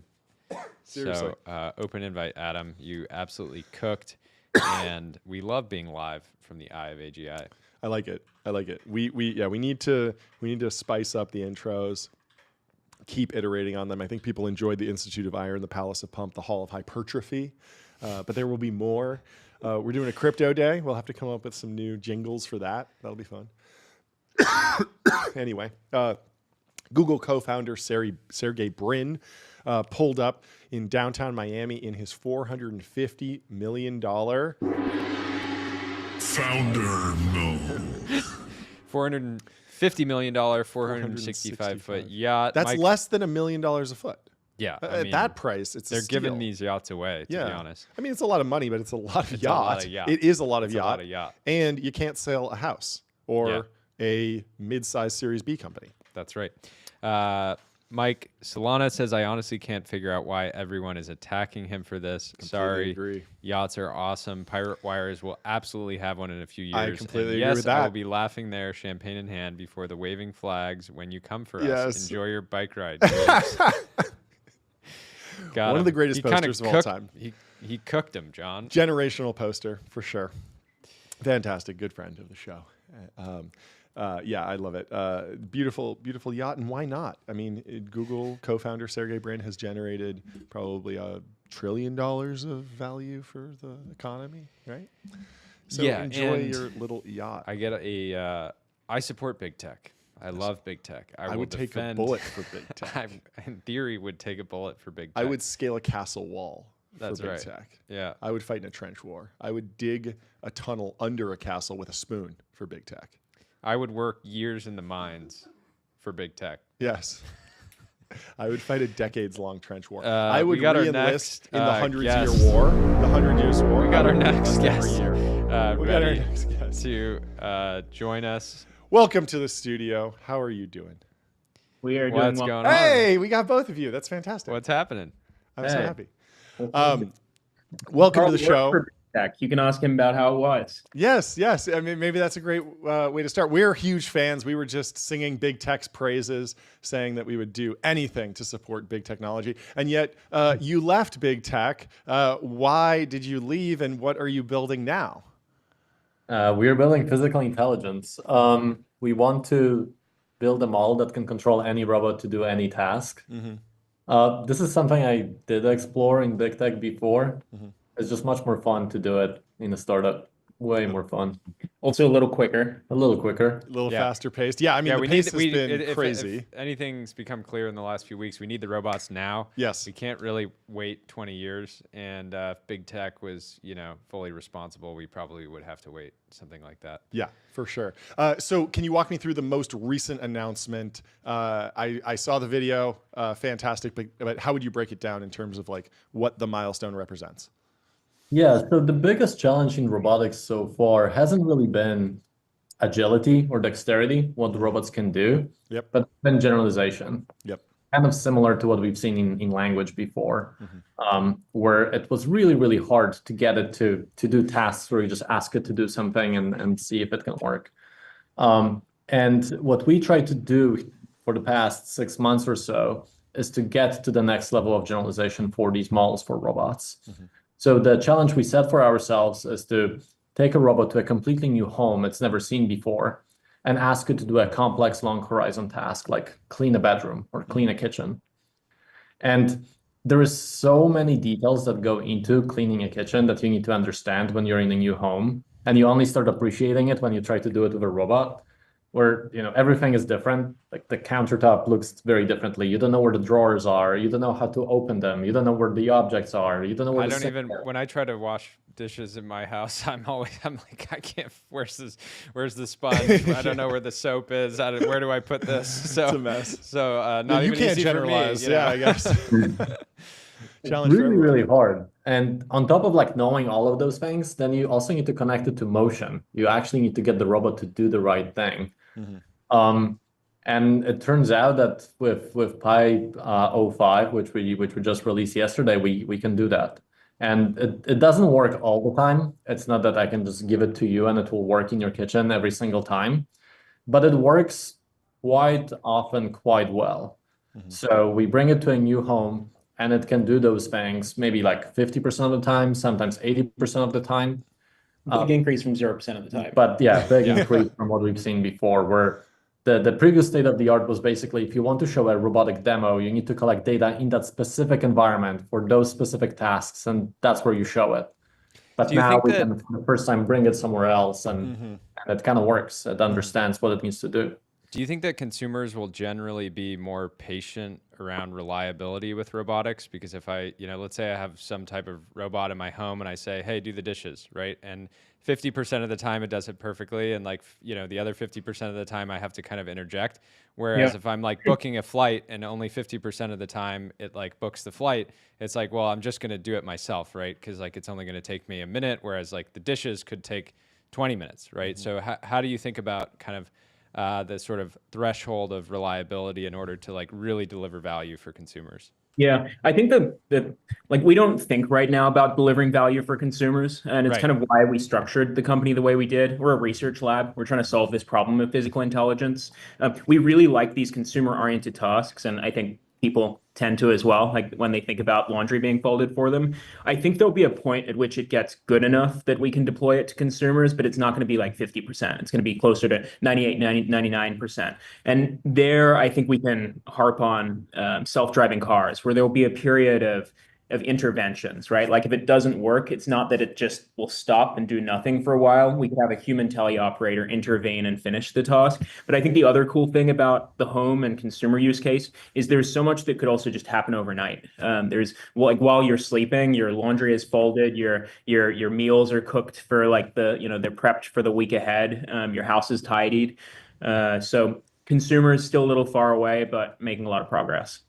Can you talk about the just the path in terms of the underlying technology to go from a Roomba? We're pulling up the video here on the stream of what you've actually built.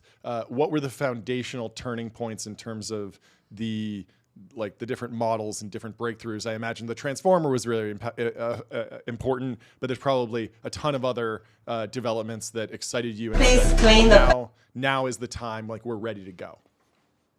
Yeah, there's been a lot of things that we are building on top of. Things like transformers, things like vision language models, the concept of pre-training and post-training. A lot of those things transfer to the robotics world, but they're not as well understood. We are still in the process of figuring out what that recipe should be like. We kind of have to rediscover some of the steps that language people had to do initially and see how we can map them onto the robotics world. We don't have the privilege of having an open internet full of data. Yep. We need to collect that data ourselves, which on one hand is a big challenge. Like the data isn't there. You can't iterate nearly as fast. On the other hand, it also gives you more freedom in figuring out what kind of data is the most important and what data to collect. For this particular Pi 05 advancement, what we had to do is one, collect very diverse data set, large diverse data set that involves not only model manipulators in homes, but also static robots in the office or data of the internet. And it turns out if you collect very diverse data across many different tasks from many different form factors, they all contribute to each other. And that they contribute to a better understanding for the model of what actually is happening and how to utilize all of the data to figure out what to do. So that was a really, really big component. And then there's also a lot of architectural things, a lot of details that we need to get right to make sure that we take full advantage of that data. Interestingly, most of the data is actually not the model manipulators in many different homes. It's a very, very small percentage of it. So it gives us also a lot of hope that we can leverage the data from the internet or from other platforms where it's easier to collect it to get to that kind of generalization. Can you talk a little bit about simulation, like data generation through simulation? I imagine it's very easy to procedurally generate like 1 million different floor plans or 1 trillion different floor plans to try and navigate those in, kind of two-dimensional space. But at the same time, when you get into the manipulating of a sheet, all of a sudden that's a physics calculation. It's probably harder to simulate. It's not like with self-driving cars, there's, Grand Theft Auto you can train on. I haven't, maybe there's a game where you clean up your house, but I certainly haven't played it.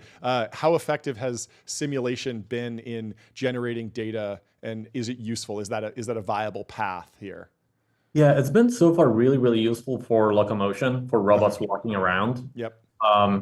And the reason for this is that for that kind of problem, the main difficulty is modeling your own body. Like how do you place your foot? How do you walk? And that you can do once when you model your robot really, really well. And then it works. It works across many different terrains. You can easily randomize that and figure out the gait that is robust. It hasn't worked nearly as well for manipulating objects, for working with your hands. And I think the reason for that is then the difficulty isn't about like how do you move your hands, it's more about the world that you're manipulating. And that is much harder to simulate. You don't just do it once. Like every object you interact with is different and you have to model each one of those. And it's really, really hard to figure out all the different physical parameters to make it good. And this is kind of the data that is the most important, the data of physical interactions, because this is the data that is not on the internet. This is the data that is not even described in language. This is something that comes really natural to you. You just know how to do it. You don't even sometimes know how to describe it in words. So I think it's kind of like a really bad combination where it's the hardest thing to do for sim and is the data that we need the sim the most for. And what we discovered so far is that basically looking at the past successes of machine learning, of AI, it seems that the best successes are where you take real world data and large diversity of that data and learn directly on that. You don't try to find some kind of proxy or some kind of simulated environment that reflects what you actually want to do. You just go after the problem head on. And that's what we're doing here. So we're collecting a ton of data ourselves in the real world. We can collect very diverse data this way. It's also very easy to collect it across many different scenes, many different objects. We don't need to, create them in sim. We can just buy them and bring them in and start interacting with them. And that so far has been actually easier than we had initially thought. Yeah, I mean, you say you're collecting a lot of data, but I imagine like there's only so many of those robots in that demo video that you can manufacture. There's only so many houses that are like, yeah, come try your 50% robot in my house. Is that a key? Is that scaling as you'd like, or is this more like you're going to build a physical, demonstration unit, and then be manipulating it in a warehouse, or is the plan to be more like let's roll this out and just have beta testers kind of dog food it for us? All of the above. Okay. Basically, where we find there's benefits to scale at this stage, we'll scale it. We'll figure out a way. And whether that's producing more robots, giving them to people, whether it's scaling up our operations team and the folks that teleoperate these robots ourselves, whether it's going out and commercially deploying these into environments where they're doing economically useful or viable tasks as a training data set collection, we'll do it. We also think there's so much, though, to do on just the algorithmic development that can make the data far more useful, that can reduce the necessities of scale, but we're structured such that we can go and pursue every avenue. That's awesome. What you guys both mentioned there is that was one of the big questions before Pio 5, where it kind of was unclear. Do we have to visit a million homes? Do we have to visit hundreds of thousands? And at some point it becomes kind of not feasible or really, really hard, and maybe we need to find a different path. But so far, we've been quite surprised by how few different environments you need to see to be able to generalize to a new one. That's awesome. We actually got really reassured that this path could really work. Would you guys like to see way more early stage like robotics companies? It feels like there's the Optimus, the 1X. You've got Figure making noise. But it feels like, we just covered this, I think, Monday, the Chinese humanoid marathon. I'm sure you guys followed that. They've got a lot of people working on this problem. It seems like there's a tendency in venture to think that, okay, there's a bunch of heavily funded players now. I shouldn't go build in that space. But at the same time, when you look at some of these TAMs, maybe we should have 10 times the amount of, early stage robotics companies getting started. It's extremely early. We work with, I'd say, probably most of the new robotics companies starting in the US and abroad. If you're starting a robotics company, reach out to us. We'd love to work with you. You can build the body, we'll build the brain. But yeah, we need to see a lot more robotics companies, particularly in the US. That's awesome. I want to talk. Did you ever interact with the Google ARM farm? Yes. Yeah. One of my co-founders actually started that project. I had a feeling. Do you have your own version of an ARM farm? Or can you describe for people that might not know, what was the genesis of the ARM farm? What was the purpose? What was the takeaway? And is that, does every robotics company need an ARM farm, or is it just you? Or and what will that look like in the context of what you're building specifically? Yeah, so back then, that was a few years ago. The idea was that for robots to learn to acquire those kind of skills, to manipulate the world around them, you can't really prescribe it. You can't just code it all up. The world is too diverse. You can't, have a lot of if statements describing what you should do in every single situation. They need to learn it the same way as we do. And the idea of the arm farm was to set up many different stations where you have static robots, static robotic arms, where they just practice and they learn from experience. So in that particular case, they were trying to learn how to grasp objects. So they just had a bin in front of them with lots of different objects that were very diverse. And the arm was just going down and trying to figure out how to grasp it. And over a long period of time, it gathered enough experience to actually learn from it and become really, really good at grasping objects, like remarkably good, and way better than any kind of prescribed systems that people design by hand. And on one hand, it was a big success because of that, because it was clear that this learning approach is something that can truly work and understand the nature of grasping and truly nail that skill. On the other hand, it was also disappointing in that it took really long time. It needed a lot of data, and especially a lot of data at the beginning was kind of just like the arm wandering around and not knowing what to do. So it seemed like a lot of that time was just kind of wasted with the arm figuring out the simplest things. And one thing with Pi 05 that we are really excited about is that we are now at the stage where the robots kind of get the sense of what they should be doing in the environment. So they are no longer in this space where, you just like arrive in a new home and you start with just like moving your arms around, not knowing what to do and hoping that you do something that is useful and then you learn from that.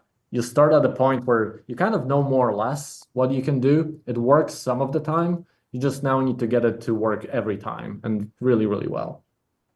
Can you talk about the path to, or the importance of end-to-end learning in the context of robotics?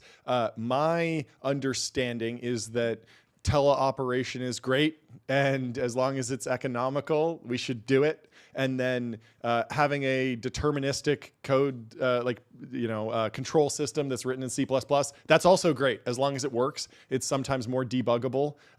But the reason that we want to get to end-to-end AI systems is that then you're on the scaling law, then you're just data bound, and the more you can manufacture, the more you can produce the actual robots. You're on this flywheel, and you're now bound by actual productive, like getting the cars on the roads, getting the robots into the world. That will naturally create a flywheel. That's what everyone's hoping for in self-driving. But what does that path look like now? And how ridiculous is it to claim that end-to-end robotics will be here by the end of the year or something like that? So end-to-end robotics is already here. Everything we've shown so far is fully end-to-end, where you take camera input in and a few other sensors and output actions directly. Wow. I think there's another reason to do end-to-end learning, which is this is, I think, the only thing that has a chance of working. Yep. But like if there was a way to just pre-program your robot and write a really good C++ code to get it to do all kinds of different things, like folding laundry, we would have done it a long time ago. Totally. That's not for the lack of trying. Many people have tried it for a very, very long time. Yep. The world is too complex. Yep. There's too many things that you will never see, you will never predict, and you can't really write that code. And I think the only way to get there is for AI to figure it out from experience.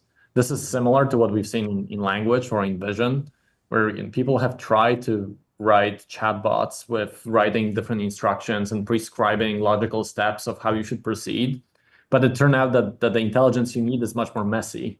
It just like you give it a lot of text and you let it figure out all the different patterns and analogies, and there's many, many more of them than the ones that we can express in code or in language.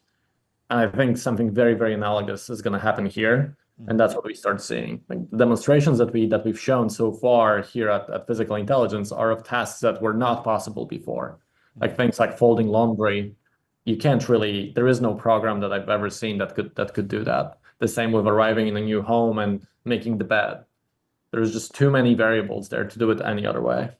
Can you talk about some of the experiences that you both have had in your careers? Google and Stripe, in some ways big companies that maybe move slower than a small startup, but at the same time, both of those organizations, I feel like the time from, hey, we're starting the company to we have a product that it wasn't a research organization for years. What have you learned from those organizations? What are you taking into this experience? Stripe really taught me everything I need to know about building a robotics research lab. It's just lessons galore.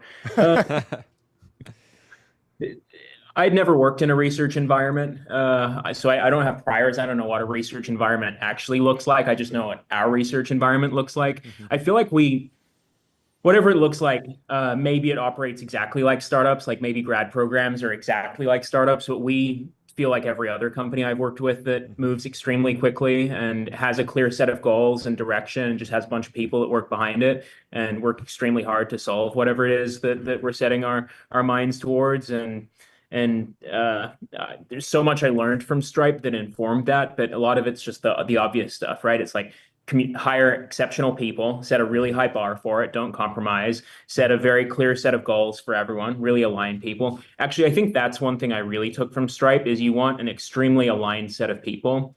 And I've never seen more alignment than I've seen at Pi. We talk about the alignment tax. Like when we're bringing someone on, how much work is there to align them around our mission, our way of seeing the world?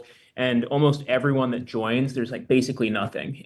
Most of the people that work here have dedicated their lives towards robotics or robotic learning or AI in some form or another, hardware, whatever it might be. And that just allows us to move so much quicker. It's like we need to communicate a fraction of what the average company needs to communicate to someone. We don't really need to inspire people or motivate them because they're so inspired and so self-motivated. I think that's probably one of the things that's worked best for us today. How have you seen your customers react to all the news and chaos around the tariffs? I think a lot of these companies are not in full commercial production yet, so it's not like, hey, we're no longer making money, but how are they thinking kind of like long-term, just given how much of the supply chain is based in Asia, and are there opportunities for new U.S. kind of like subcontractors and manufacturing companies to sort of service this new industry? Yeah, the good thing is, I mean, good and bad. It's all so subscale right now. Like most of the money is being spent on R&D rather than scaled production, and so it's not as if there's 100,000 robots that everyone's buying, and it's now just twice as expensive. I think the good thing is that given it's subscale, there's a lot of time to build out U.S. supply chains, and it's putting a lot of focus on figuring out, can we get U.S. actuators? Can we start to create companies that are developing those and all the other critical supply elements of the supply chain. So it's actually just getting people into gear, and maybe it's the right time for it. Can you talk a little bit about what you're excited about on the data center side? Is there a moment where you're like really pulling for Stargate to come together and we need the 100 gigawatt data center to crunch, all of the data that you've collected in, kind of a GPT-5 class training run? Or is that something that's like so far out that you'll always be able to just, tag along on the residual capability from the large language model labs? Yeah, we are not there yet in terms of like having a full scaling law the same way as we've seen for LLM companies, where you can just translate compute to progress or compute to capability. We are searching really, really heavily for that. We are trying to figure out what is the recipe that would scale like this, but we are not there yet. We do at the same time generate a ton of data. I think that's one thing that I realized since starting the company is that robots generate a ton of data, and you don't need that many to generate data that is close to the levels that LLM companies use for their models. And there is no ceiling to it, right? It's not that we'll run out of the data that the robots can collect. It's not like the internet.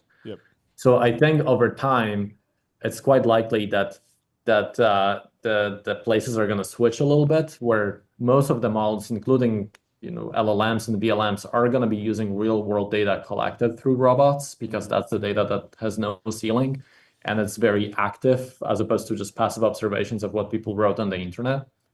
And I think at that point, probably the question about data centers and compute is gonna be a big one. But for our models, we are not there yet. We are not bottlenecked by, if only we had 100 times more compute, everything would have worked so much better. How do you guys think about demos long term? We joked on the show recently after seeing the Chinese humanoid marathon. Like, I want to see humanoids doing like big wave surfing, cliff jumping. At what point is that like worth even doing or exploring just because of the amount of attention that it would bring to the industry. What do you think we should demo? I think I'd like to see one of your robots surf Jaws. I think that's really I was saying that's I want to see AGI see a robot do the 900 on a half pipe, Tony Hawk style. That was a really foundational moment in my childhood and American skateboarding culture. Really life or death stuff. Exactly. It's got to be high stakes. Yeah. What about with hands? What about manipulation? Juggling for sure. Rubik's Cube for sure. Juggling Rubik's Cubes. You can do that. I can do the Rubik's Cube. Jordy can juggle. We need to learn each other's skills so we can do both at the same time.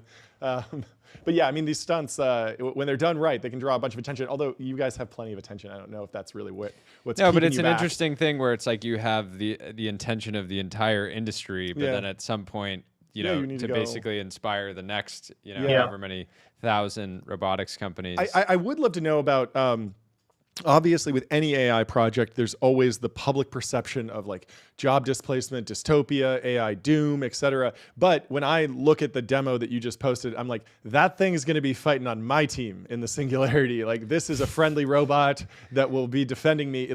But how do you think about the tuning the language interaction so that do you see a world where yes, it's doing my laundry or making my bed, but if I happen to just also ask it, hey, tell me about the news, I can just have a chat with it. Is that something that's even in your mind in terms of like human-computer interaction?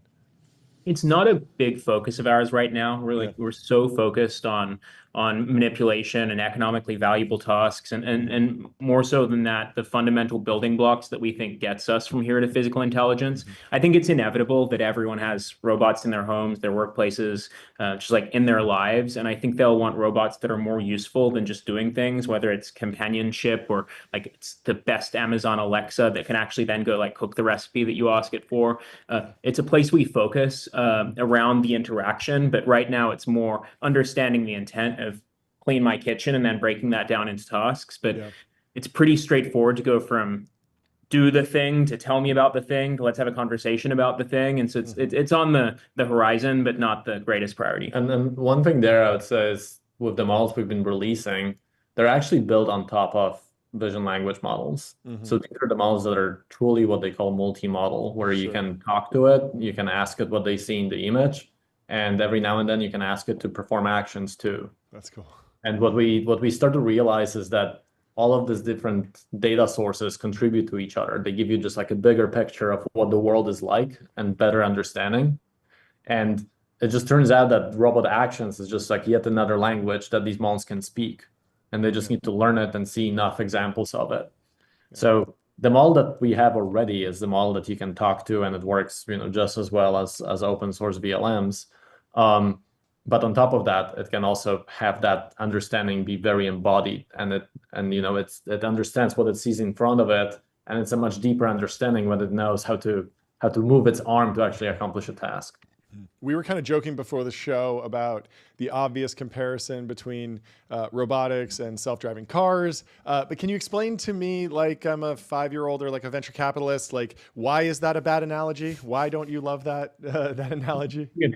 I feel like it's not that you don't love it. It's just that it can put you down a bunch of wrong directions. There's a lot of parallels, but I mean, even like the Waymo Tesla thing, right? Like Tesla has this incredible advantage with how much data they're collecting and passively, yet Waymo is so much better so far, and it has so many fewer cars on the roads. There's useful things about it, but there's also aspects that don't transfer in the analogy. And I think the reason why we were joking about it is it's the number one question. Yeah. We don't talk to many 5-year-olds, but like investors and VCs ask us. And so we have to go down this rabbit hole where we're breaking down all of the assumptions and correcting some of them and validating some of them. I mean, is that so should VCs, if they're looking at the robotics market, just throw out that analogy entirely? Or should they be saying like there are a set of robotics companies that are in the Waymo category and there's a set of robotics companies that are in the Tesla category, and those are reasonable, like an ontology to map to? Yeah, no, there's a lot of very useful stuff in the analogy. I think I think one thing that's interesting is that there are all these self-driving companies that have died over the past 15 years. And one thing that we actually like to remind people is that this is not coming tomorrow. You log on to Twitter and you'll see all of these crazy robotics demos, most of them teleoperated, or most of them being like robots doing backflips, which is a much easier problem than actually a robot folding laundry. And the thing we really try and remind everyone that looks at investing in us or is thinking about investing in us is this is not a problem we're going to solve tomorrow. There's fundamental research breakthroughs that we need to make. And much like self-driving had it's like a 15-year arc at this point, there is a very high likelihood that robotics is the same way. Like we think our greatest competition is science itself. It's not like this company or that company. It's just maybe we can't pull it off in our lifetimes. We think we'll be able to. It's looking more and more likely, but it's not a tomorrow thing. I have one last question. I know you enjoy food and cooking. What is the final eval, the Mount Rushmore, the Mount Everest of cooking that you expect will be the last dish that a robot will be able to cook? What's the hardest dish for a robot to cook? The Don Angie lasagna. Oh yeah? Yeah. Okay. It'll be very difficult. So when they cook that, We're AGI done. achieved. It's game over. Done. Yeah. It's game over. That's amazing. There was actually a recent benchmark. AGI benchmark. Someone shared a screenshot, and it was a very old definition of AGI. It said it'll be able to describe a sheep, tell you 3 things that are larger than a lobster, and AGI is here by that definition. But one of the things that it can't do is bake you a cake. And we just thought it was funny that like that was the last thing that the computer can't do. But maybe soon, maybe future. But thank you so much for coming on the show. This was great. This is a fantastic conversation. Thanks for making the time, best guys. of luck to you, and thank you so much for building this. This is really important technology. Yeah, we're excited. Put a robot in the studio when you're ready. Send it over. It's a mess. I have clothes all over here that need to be folded. So we'd love to have one. Awesome. See you guys. Live demo. Bye. Next up, we got Sam Lessin coming in the studio, venture capitalist, yapping about venture capital. We will bring him in when he's ready. In the meantime, I will do some ads. We'll talk to you about Wander. Find your happy place. Book a Wander with inspiring views, hotel-grade amenities, dreamy beds, top-tier cleaning, 24/7 concierge service. It's a vacation home, but better, folks. We can also tell you about Ramp. Time is money. Save both. You heard me slip it into the Perplexity interview. I'm going to try and slip more ads in. We've been hearing a lot of feedback that there aren't enough ads on the show. We are working hard to remedy that. But we have Sam Lessin here in the studio. Welcome to the show, Sam. How you doing? I'm doing great. How are you guys doing? We're doing fantastic. We just had a fantastic conversation with Carol Hausman and Lockie Groom over at Physical Intelligence. Did you see the demo of their cleaner robot, the Roomba? No, I love 5.0? Lockie. I haven't seen him in a bit. I know is this the folding robot? It can fold your laundry. They've been folding shit in like a warehouse for a while. Yep. Well, they're doing it in the real world now. The demo was they sent the robot out into the field. It cleans someone's house. They say it's about 50% accurate. They're getting ready to deploy it once it gets to 99%. What does a 50% accurate cleaning robot do? Like, I would imagine half the time. It can fold half of your shirts properly and half of your shirts improperly. Look, in fairness, that's probably better than I could do. I'm not much of a folder myself. I'm terrible at it. I'm terrible at it. So, I would be a terrible laundry robot personally. Yes. Great to see you, Sam. Always fun. You guys are crushing it. I'm loving the vibe. You're both full time now. We are you've got full time. ads. Yeah, ads. Yeah, we can do some ads never right now. side hustle. Yeah, that's our never side hustle. Always full hustle. Yeah.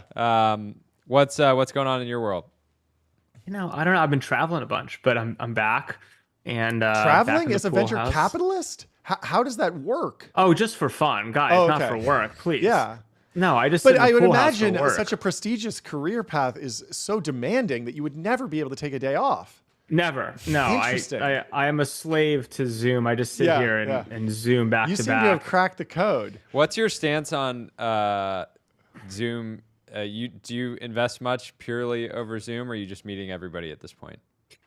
It's a really interesting question. I personally think Zoom's had like a really interesting impact, I think, on venture capital. Because initially people were all bowled up on how Zoom and this like no meetings in person was going to open the funnel, and people would like invest all over the country, and we break down walls because all of a sudden physicality, like there was like this kind of euphoric Zoom will be democratizing type thing going on. And it's interesting. I do think that Zoom means that people like me and venture capitalists are willing to take more meetings than we otherwise would be on like interesting topics with people that like, again, like it's just like the barrier is lower. You'll meet with more people. Now, does that actually result in more investments? Unclear. I think it might invest in like broader sets of first meetings, just because the barrier is lower. And like if the meeting gets boring after 15 minutes, I can just do my email and say, right? So like it's like there's some breakdown in like access, but it's not clear to me how much that resolves to like actually broader access means. And in fact, I think that's one of the big things that's interesting about AI broadly right now is, there's this narrative like with auto scripting. I get the number of pitches I get that are like half written by AI or written by AI is like out of control, right? I don't know what people think they're doing with those because they're all just going to get deleted, right? And if anything, the irony is the fact that the barrier now is so low to those emails means that even the ones that actually are legitimate just get archived because like on the margin, they're probably spam. And so there's this interesting thing where AI is actually making venture capital, I would argue, more insular, right, than it was before, not less insular. Right. So there's all these like unintended consequences going on of Zoom, of AI, of all this type of stuff in VC. Yeah. Email, you just got to use it like text messaging. Just no subject, no body at all. Just whatever you have to say, just put it in the subject and send. Look, I actually am I'm old. I'm like 41, right? So I'm like a huge, I love email. Like I think it's great. And I'm an inbox zero guy. But I also like run aggressive filters on my email. And like am fine not responding. Like I don't consider email a contract that because you sent me something, I'm required to send you something back. I think you just have to treat it differently. What about on text? Are you an inbox zero on text? Text I take pretty seriously, actually. So that is like, I kind of have a pretty quick SLA on text, and I try to make sure that not everyone knows my actual phone number. Let's put Sam's phone number up on the screen for everyone, so you can text him if you have. Force me to get another. Well, I'll give you my plug, which is one of our companies is called Open Phone, which is a great company. That's right. And that I use an Open Phone number for a lot of things where you want to put it up on screen, and it's great. It's like a second text inbox. That's not really the purpose of the company. It's more sophisticated than that, but I like it for that. That's great. We should set an open phone we should. For me, I like to think of the hierarchy of like inboxes, right? Email, but then now it's like, okay, you have XDMs, iMessage, WhatsApp, Signal. If you want to get in touch with me, show up and grab me by the collar. Yeah, it's basically like juggling until I hear what you have to say. That's the only option. I mean, I have like my stack is text is incredibly important and serious. That's like a 1 hour SLA, but it's limited. Email I take very seriously. Like I really care about email. But then people are like, you should be in my Discord server or like Slack. I'm like, absolutely not. Like I think those things are disasters. I refuse to engage with them. I hate everything about them, despite the fact Slow was one of the seed investors in Slack, and so I have to thank Stuart for making us some money. But like, I just like can't deal. I refuse to deal. Let's take us through that. Should we talk about venture capital? I actually want to start and go back to your 2023 piece, which is on the timeline. You called out. This is October 16th, 2023. The shutdown of the VC factory line and the death of the factory farm unicorn narrative, the awkward crowd into seed investing by multi-stage firms, the mirage of AI and LLM startup investing, the post-pandemic fundamental cultural change impacting startups.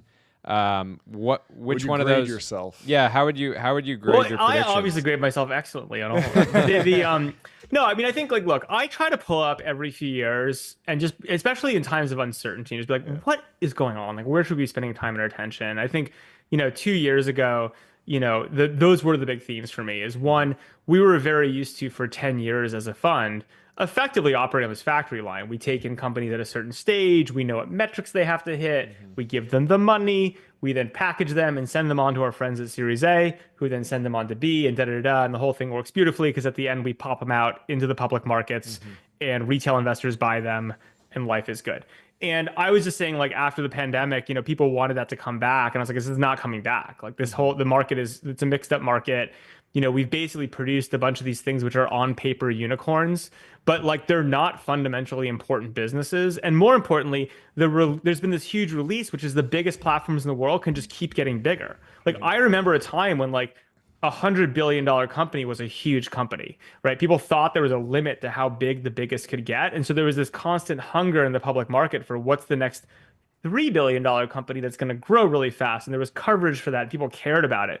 And now the obvious answer is just like, put more money into Amazon, put more money into Meta. Like there is no upper bound. And so I just think the markets have shifted, demand from consumers has shifted at the public has kind of rippled back to the ecosystem.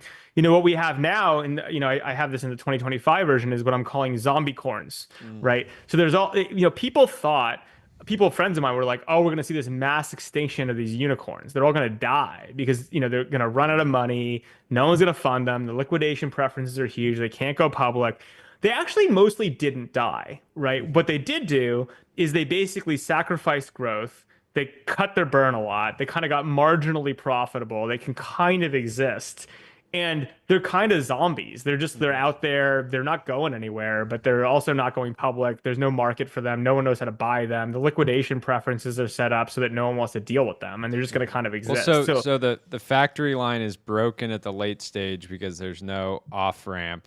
But in many ways, the sort of early stage pre-seed to seed to Series A is still accelerating as though there's an off ramp. Right? I don't think it is actually. I think this is like one of the, I think the part of the 2025 deck are trying to think about what's going on. I actually think what we now have, weirdly, is effectively several markets for companies that are pretty decoupled from each other and kind of have their own logic and exist in their own vacuums. So like, there is a public market. Like the public market exists. It's the biggest, right? There is a private market now. There are companies that are private and will like probably never go public or never for various reasons. The way that companies are valued by the late stage private and the public market are actually just different. Like what's valued is different. How people think about them is different. Large LPs actually invest in both, so they don't care. But there's basically like running two parallel universes that don't have a lot of operability. Now, at the early stage, I actually think the same thing is going on, right? Which is like there is a kind of seed to pre-seed-esque market that exists, and people compete and people get excited, and there's kind of a market clearing price for startups and invest. Sure, but then when you say, well, what does it take to hop from an early stage, call it like pre-seed, seed, maybe sneaking into A, to like a legitimate B and beyond growth round? There's no more like magic numbers you hit and like a valuation framework that's consistent. It's actually much more about belief. You know, I say in the deck, it's a lot about this kind of new math of people want downside protection and then an option on infinity, right? And so like, what's the average of infinity and zero? It's infinity, right? And so the way people are backing into valuation, so the entire factory is predicated on $1 million in ARR equals Series A at price blah blah with 30% growth and $10 million in ARR, like triple, double. You can come up with all these frameworks. Everyone kind of agreed on shit, and there was just like market clearing action and prices. And now I actually think there's just like distinct markets of belief that are really hard to move between. Does this necessitate like a different model around growth? We kind of saw this with the crossover investors like Tiger, but a lot of growth funds have this downside protection mandate, no zeros, but let's underwrite to a 3x. And yes, I mean, I hear your infinity thing. That does happen every once in a while, but I think in general, a lot of growth investors are just saying no zeros and let's triple our money over this deal. But should you have more later stage growth investors that are thinking more like portfolio construction at the seed stage? I think that the answer to that basically is I don't even know when they talk about we're underwriting to a 3x. Who's buying, right? Like everything is about the marginal buyer, right? There is no value on anything, right? It's all about who's going to like a DCF. I mean, you could justify the cash flows, right? You could comp to the public market. The problem with first of all, comping to the basically nothing at late stage is trading comp to the public market, really, right? And we can get into like why and how. I think that look, the DCF comp to the public market, that way, that is the factory model, right? It's basically saying like, hey, I have a late stage thing, I put money in, it's going to triple. The DCF looks like this. It has this much profit margin. Like this is the story. Package sell to the public market. The public market buys on that same story. Like that. That was the mentality that persisted for a long time, and it was a great system for money making for a lot of people, right? I actually think that again, the public market now is like, well, if I kind of just want those types of metrics, why don't I just buy more of the Mag 7? Like I don't even want to dick around with your subscale offering. Like I don't care, right? Like I think, and there's reasons for that. It's because the big LPs are bigger. It's because of meme stocks. Like, there's a whole bunch of stuff going on there, right? That like kind of makes that happen. But the net outcome is there is no off ramp to the whole. So then the question is, when you're underwriting at a late stage, you also have to underwrite to someone buying from you, right? And like the question is, what are they buying and why are they buying it, right? And I think this is where it gets a little bit squirrely, because I do think, I'm not the only one saying this, but like private to private transactions are going to happen way more, right? Like you're going to look, just as it happened in private equity, funds will sell to funds. Then the question is, well, what is the buying fund paying, right? They're going to pay, they need some margin. They need to have a framework in their heads about how they're going to sell, right? So then you're going to be paying, you as an early stage fund are no longer underwriting to some late stage, to some DCF, to the public market. You're really underwriting to who's going to buy from you. What's their narrative on buying? Like, why do they want to hold this, right? Like, what's their time horizon? What's their purpose? And like the irony of the whole thing is, like, honestly, those prices are going to probably be much lower than what the DCF might otherwise imply, right? How do you think about funds, selling an entire fund, and I'm talking about venture funds, maybe selling to other, kind of like not continuation vehicles, but just other secondary buyers, versus trying to sell off and kind of like prune the portfolio and say like, well, at the end of the day, look, I think, the fund selling to funds, you're just going to take some massive discount on that shit, right? Because at the end of the day, like if someone's buying a fund from you, they're really only buying the winners and the rest is bullshit, right?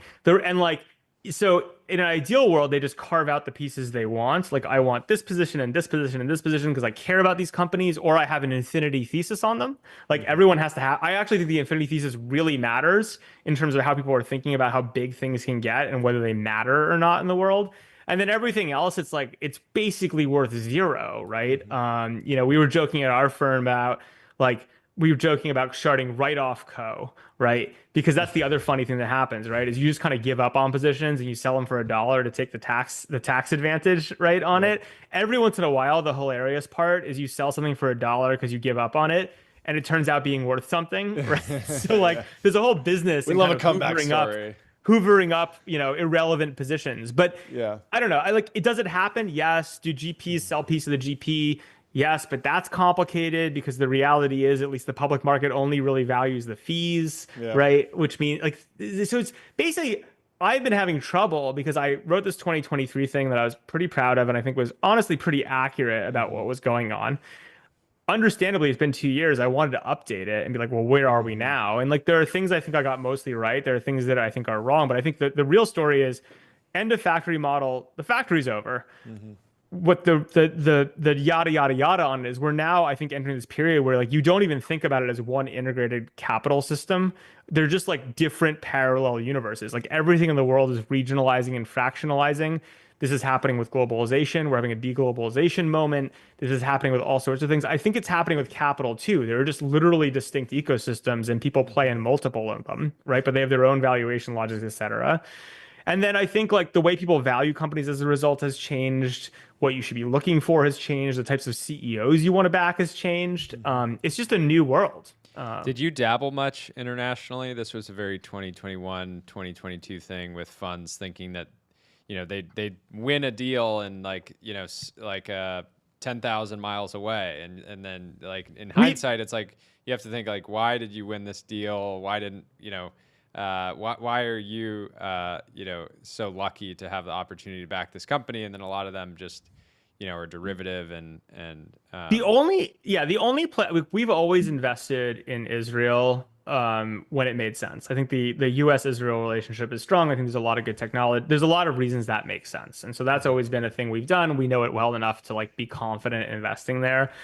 I think that the thing for us historically is, yes, in a Zoom world, you'll take the meeting in Europe, right? Because like, it's interesting and like, no one's accounting for your time as a venture capitalist. So if you're interested in something in Europe and they really want to talk, like, sure, you'll do it. But we're so lazy, right? That like, I don't want to deal with, like, there's always an exception. Like, we have done a handful of deals that are kind of outside the wheelhouse, but but I kind of believe that there's really something to, be New York, be San Francisco focused, pick a few geos, understand them, understand how they fit into the global capital world, et cetera.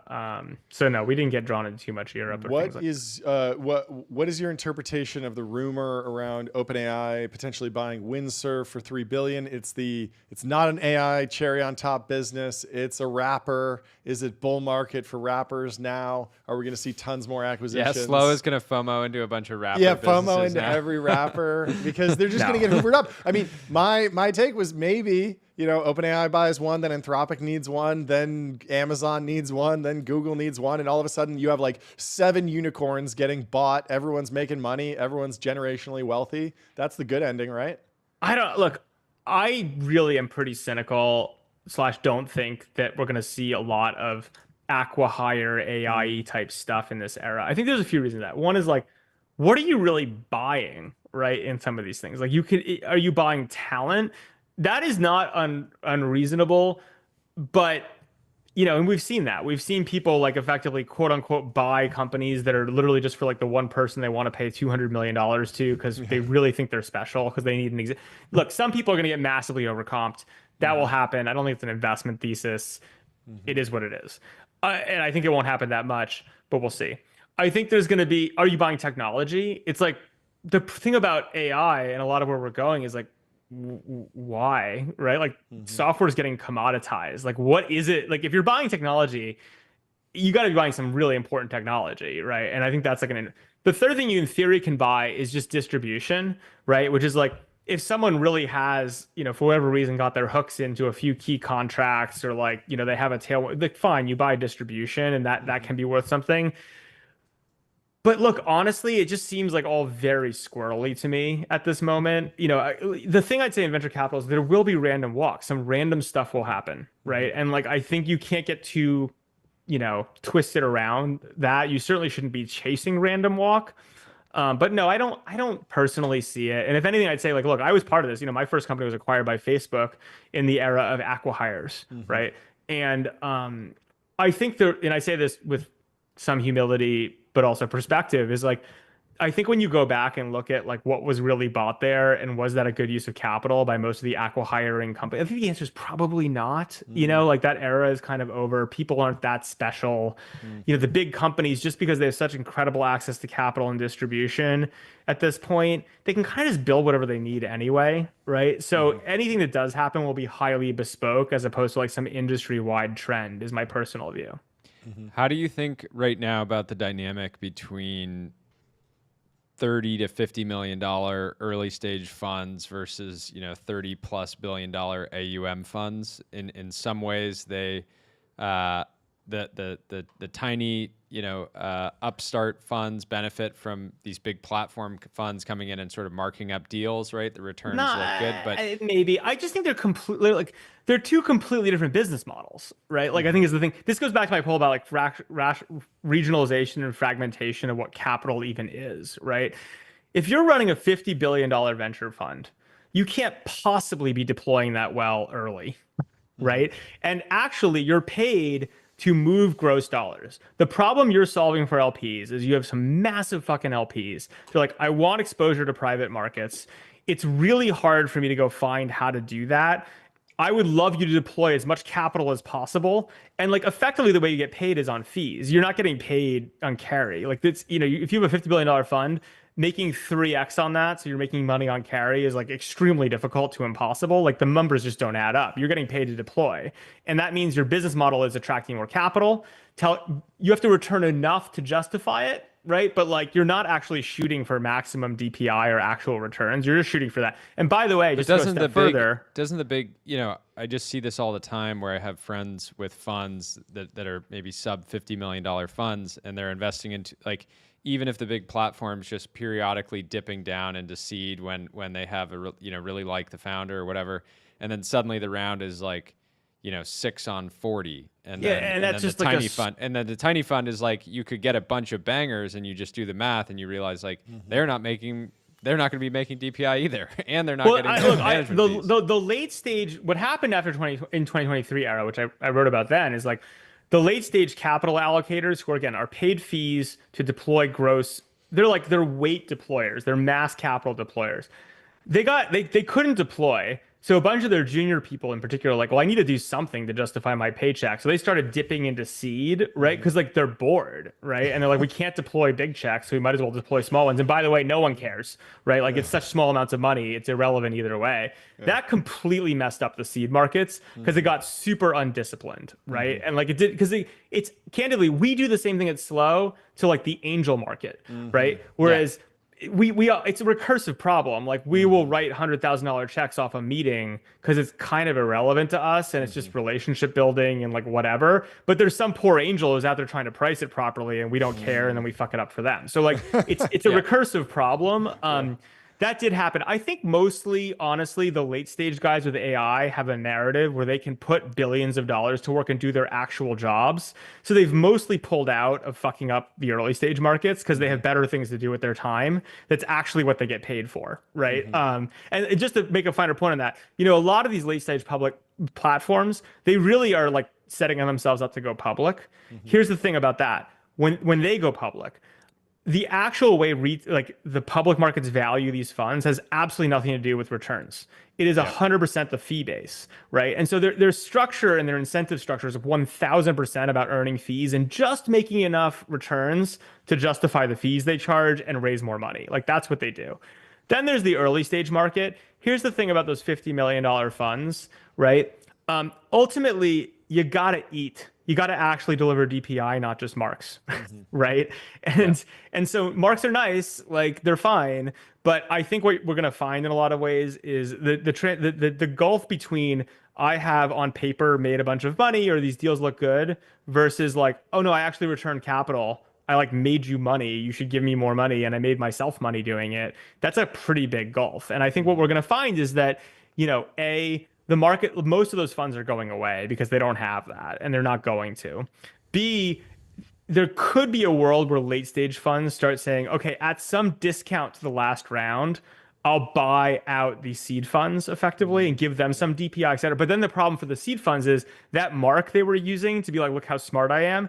That's not what they're getting paid, right? That's like the high water mark some investor invested later for primary. And when you come around and say, hey, by the way, would you like to buy my shares? And they're like, well, we'll take more. It'll lower our average cost base. They're not paying what they paid for the primary, right? And they're looking at their portfolio and they're like, I need to do this for 80% of my bets, basically, in order to like actually. Yeah. So and then it's like, you know. Yeah, that's right. Yeah. And so look, I mean, the upshot, the really simple way to think about it is like, if you're an early stage investor, you have to make money. Like that is actually what you are paid for. And people are saying, hey, I'm going to allocate a small amount of money to you. By the way, it's not efficient, right? Because if you're even a medium-sized LP, someone's running a $50 million fund, what are you going to give them? Like a few $1,000,000? Yeah. You don't care unless they make you a shit ton of money, right? And so like, if you make them a shit ton of money, you're doing your job, you get to keep playing. If you don't, forget it. And that's just in a completely different game than what it means to be a late stage capital allocator in the private markets. Yeah, I have kind of a random topic, but there's two early stage kind of publicity stunts going on this week. One is by Roy Lee. He launched Cluey, cheat on everything. I'm not sure if you saw this, but it was very controversial. And he's kind of like a troll, almost like a Nathan Fielder type, really kicking the bear. And then there's also this artisan company announcing their $25 million Series A with a billboard on the one. Well, I love billboards, as you know. Yeah, we love billboards here. Billboard We're guy. sponsored by AdQuick. We love billboards. But you know, the positive take on this is that, hey,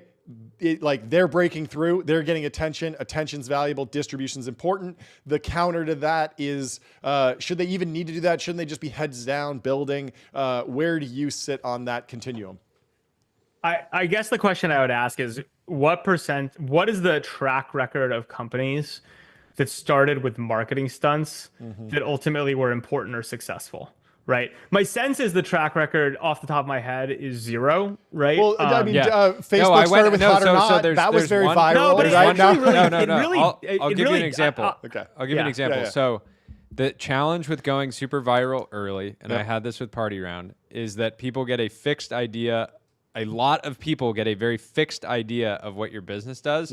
And then you run into this like product marketing challenge, which people are aware of your business, but they're aware of it for something that you may not even do anymore. And that's why I was talking with Cluely founder yesterday of like, you need to be committed to like iterating and basically burning the whole brand down, because you might find in 2 months that the real opportunity is something else. Yeah. I think that's a really good point. And like, I'll go a step further, which is in my experience, really successful things, you actually want fairly high barriers to entry so that the people who show up as your early customers are like deeply in need of it and true believers, right? Because if they're deeply in need of it, they're going to put up with a lot of crap to get what it is you're offering out of it, because because they really care. Like they showed up first and they like have a real stake in it.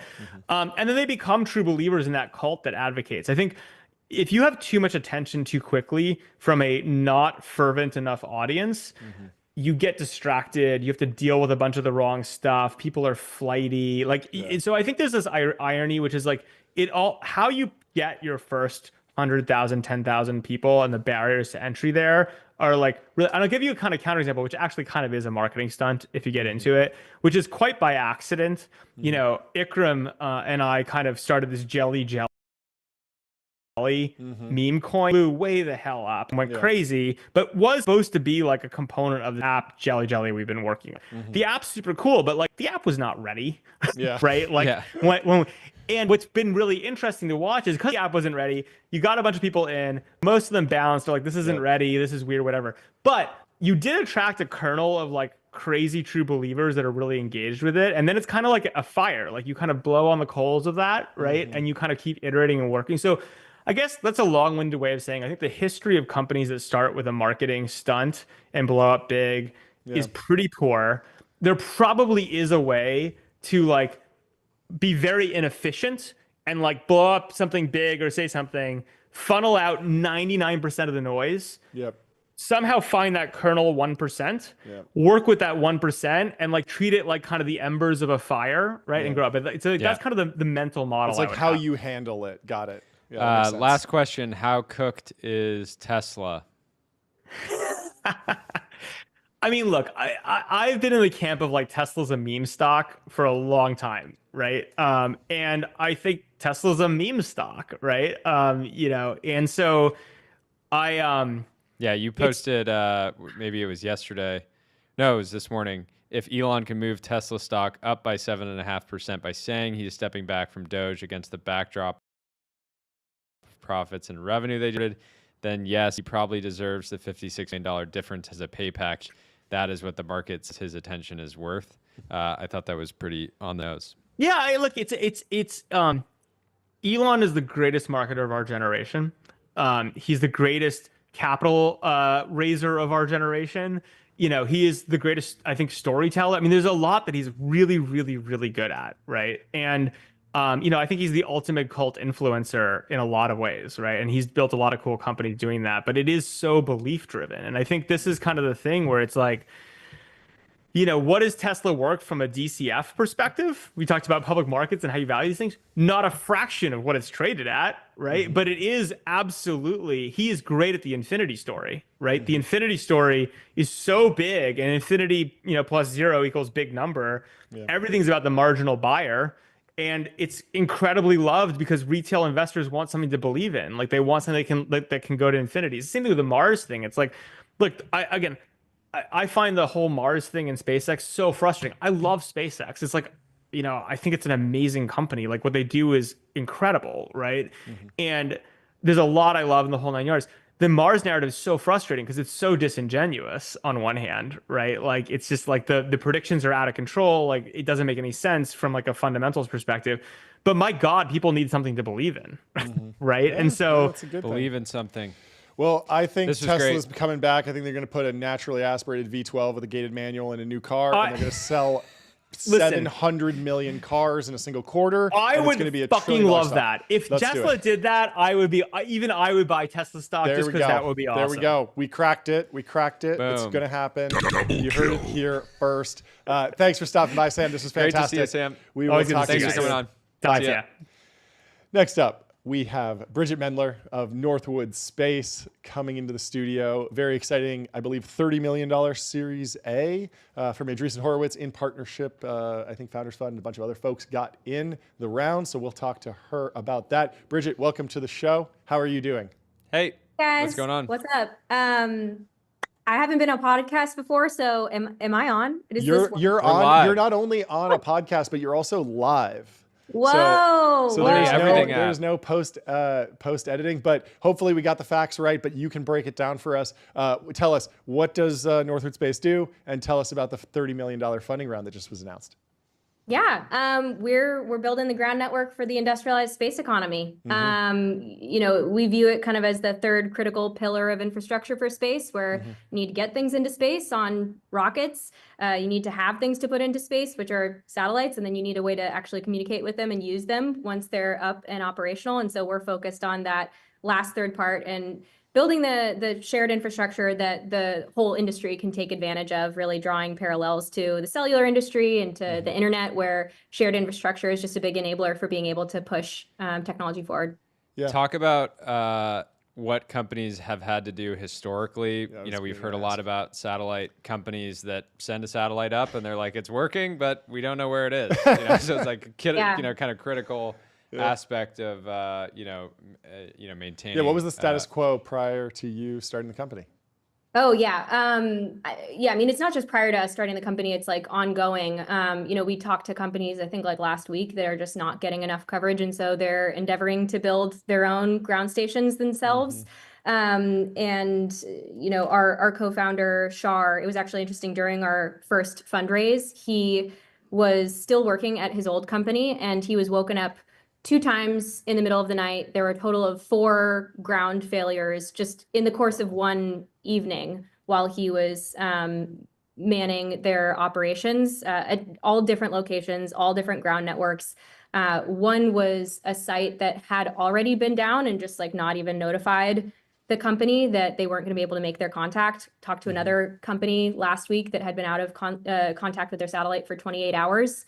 It's like, you're not just tossing like a $50 piece of equipment up there. It's like tens or hundreds of millions of dollars. So it's very stressful, and we're excited to pursue setting a new standard there. Yeah, people get stressed out when Slack's down for like 5 minutes, and imagine having like this $100 million, $1 billion device that you don't have contact with. Yeah. I'm curious, what does scale look like for Northwood? How many different ground stations do you hope to kind of get to within the next, call it, decade? Ooh, decade. That's a long horizon, but that's fun.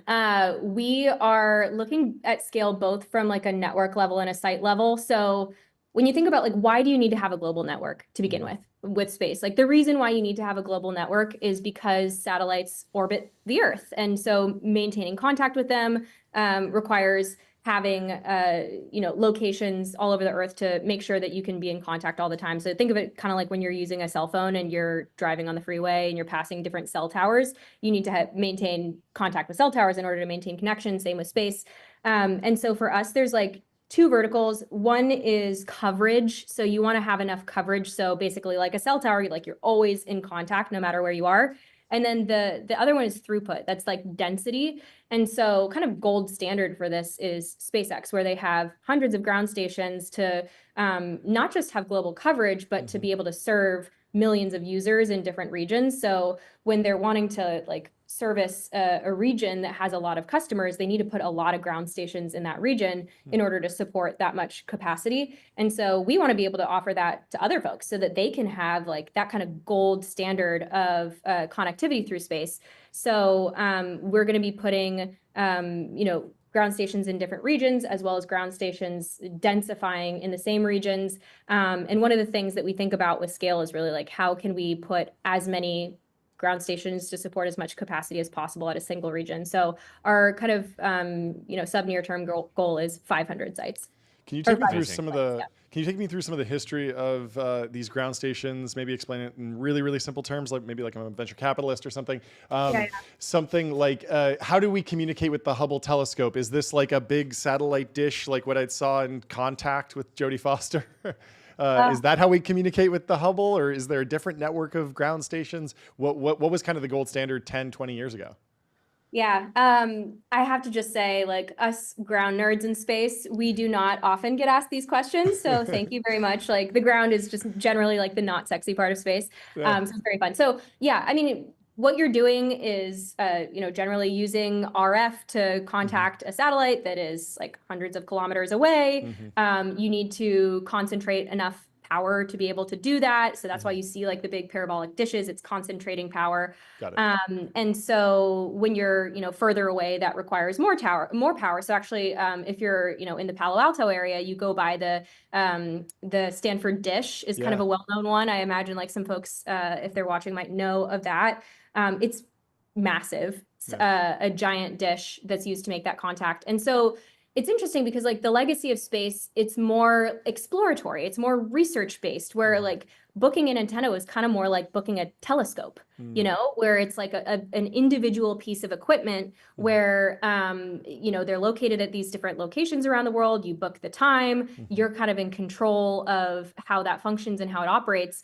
But as the space industry has been scaling, that's not really a sustainable model to think of like, as you're needing to coordinate, tens or hundreds of different sites, to think about that individual booking and coordination. And with that, we kind of like to analogize to network routing for the internet, where it's like you're not thinking of every single, router and network switch. You kind of trust in a network that can reliably deliver that data.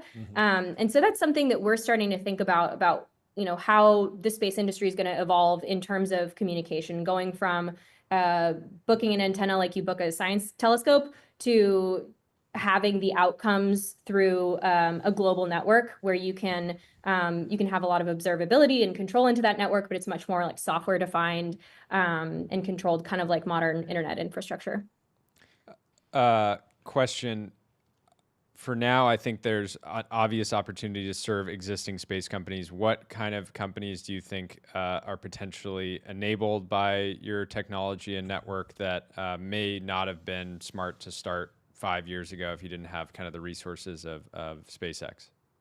Yeah, there's a company that we were recently talking to that I get really excited about. In LA, we had the wildfires a couple months ago, and absolutely devastating. Really difficult to figure out where to route resources with a really fast-moving fire. If you're trying to get a sense of like the scale and the direction of that fire with a helicopter, it's often like not safe or not even permitted to go into those regions because there's just so much debris. And so satellites are a really interesting application where if you're able to have enough revisit rate, which is what, in the space industry call like being able to go over a region again, if you're like a low Earth orbit satellite, where you basically just need to have like a bunch of satellites that pass over and take turns because it takes time to orbit the Earth. So having enough revisit rate to where you can actually like regularly track the movement of a fire is pretty revolutionary. Like you could stop fires much more rapidly and be able to detect the movement. The challenge with that is if you don't have your latency down low enough to be able to give the information, it's pretty much useless, right? Like if you deliver information like an hour later, then you can't deliver anything actionable and helpful towards firefighters on the ground. Like they're going to go into lives are on the line. I remember John and I live in Malibu. John lives in Pasadena. I remember the watch fire. Watch duty went down for like an hour, and I was like, I was looking at the mountain behind my house, just like being like, if the fire comes over the hill, I just want to have eyes on it quickly. And that was like, very brief that it was down. I have a follow-up question. Again, maybe a stupid question, but what is going on in the various different orbits? We talked to Albedo about VLEO. Obviously, LEO's kind of the hot one with Starlink, but do you need different ground station technology or scale to hit something in high Earth orbit? We talked to Astronis, which is maybe partnering with Impulse to kind of boost to higher orbits. What are the challenges in or benefits to different orbits when you're thinking about it from a ground communication perspective? Yeah, no, that's a great question. VLEO, like you're getting closer to Earth, so you're able to get more like high fidelity imagery or like sensor things like that. If you go up to LEO, like that's useful both from that perspective, but also from like a latency perspective when you're talking about like trying to hit internet similar kind of latency timelines, just the time it takes to go with those altitudes. There's also operators in like MEO, which is, middle Earth orbit that are supporting internet use cases. And then if you go out to GEO, the benefit of that is like it's geostationary. That's what the name means. You're fixed at a certain location, and you're able to have really continuous coverage over a wider area because it can see so much of the globe. This is a super interesting area, and an area that we're actually like really enthusiastic to be working in is servicing multiple orbits. And yeah, I think it's both of interest on the commercial side and also on the government side. They have a lot of assets that stretch up into higher orbits, and they're looking to have, more capacity, more coverage, more resiliency. Like there's really a shortfall of ground assets in the higher orbits, actually. And so that's something that we didn't enter into the business planning on, but that's something that has been like a very large driver of activity in our business over the past like 18 months of existence. And yeah, I think like the more dynamic movement is also a really interesting point where it's not like you're just hanging out in one orbit, right? Like that's kind of Impulse's really exciting proposition with prop is that they're able to maneuver between orbits in new ways. And in space economy, rendezvous proximity operations, like that's something that's definitely going to be picking up and very significant in the coming years. I feel like Middle Earth orbit is like super ripe for a Tolkien named startup, some founders fun back thing. I mean, I would love to hear where the name Northwood came from. Tell me where the name come from, and then I do have a follow-up question that's more serious. Yes, that's a very serious question. The name came from the lake house where we first did our prototyping of antennas during pandemic, and it was the very origin of becoming a ground nerd. Very cool. And so that's kind of the history of the name. I mean, that lake house, my great grandparents got it in 1945. It's just a little shack in New Hampshire, and awesome. It's been kind of all the companies that I've have had some affiliation to it. Got it. So on the business side, can you walk me through where you're playing in kind of the value chain? I imagine that there's a fair amount of equipment that's available off the shelf. You might, correct me if I'm wrong, but do you need to build the equipment from scratch? Is this a project where you're going to be building like a gigafactory like what we've seen for the Starlink units at some point? Or is it more about assembling different components and then being really strategic about placing them and then building a network on top of that and really like the services side of the business? Great question. Something that our head of manufacturing, Thomas, thinks about a lot. We're definitely going to be leveraging outsourcing in early days. We are a vertically integrated company. Like we design all of the different components. We have those outsourced and then brought in. We're not like making our own circuit boards at this point in time. There's certain things that are like more efficient to insource versus outsource. So largely leveraging outsourcing. Initially, I think, we're really focusing on modular units and making our units designed for manufacturing. So making sure that we can parallelize development, making sure that we can have things ready to be integrated at like kind of the final hour is the thought process, just to accelerate our manufacturing capability. And then gradually over time, when we figure out like what is actually cost efficient and time efficient, we bring it in-house entirely. I want to know more about actually the mechanics of setting up a ground station somewhere. I imagine you could do it. We've been looking. We're thinking about doing setting this. Up my backyard. I have some extra space. Honestly, are you gonna pay there's me? a lot of ham radio amateur folks that do that. I have a family friend who their family has some land in Napa, and I think they monetize it by selling a cell phone tower right on top of it. Yeah. Is that the one of the folks that you'd buy land from, or is it on federal land? Like, how do you think about placing these? Do we need them to be equidistant across the United States and beyond? Are there other countries? Are you placing them in allied countries? Like, how do you think about the coverage map? I want to see the Verizon map with all the different coverage points, right? How does that grow over time? Yeah, no, it's real. We do that modeling in-house. So cool. yeah, we think in terms of like the coverage mapping and the metrics that we're prioritizing hitting for customers. Also, shout out to Christian at Astronis, who has his own amateur radios. Awesome. We had a fun time talking about that. Tune in. Yeah. Yeah, but in terms of where you put sites, it's a great question. Basically comes down to three things: land, fiber, power. So you just need to optimally be able to make your sites, we prioritize making our sites as generic as possible, really, so that like we have the most optionality possible. We are also prioritizing like really high throughput backhaul. So data centers honestly become like a good spot to put them at, because they have the power and the backhaul already set up. And, generally try to just make sure that the land is like easy to deploy. One advantage of the way that we're building our systems is we don't need to lay like a concrete pad, which can add weeks to months to your time frame, especially when you need to like do permitting and all that. So our goal is to make it so that, the tech bros of the world can just, have one in their backyard, very easily deployed easily. And yes, it is a global effort that we're I remember Anduril did something similar with the sensor tower. They didn't want to pour the concrete pad because of permitting, so it's on wheels. And Paul was saying it's completely unnecessary. You could just drill it in the ground, but then it's way more complicated. How do your timelines work? A lot of I'm assuming a lot of your customers are kind of planning around like launches, and that means those are kind of busy moments for you guys, I imagine. But at the same time, you can serve a lot of existing companies that have assets in orbit already. How do you think about kind of the advantages that you guys have of like being on the ground and not needing to plan your entire business around SpaceX?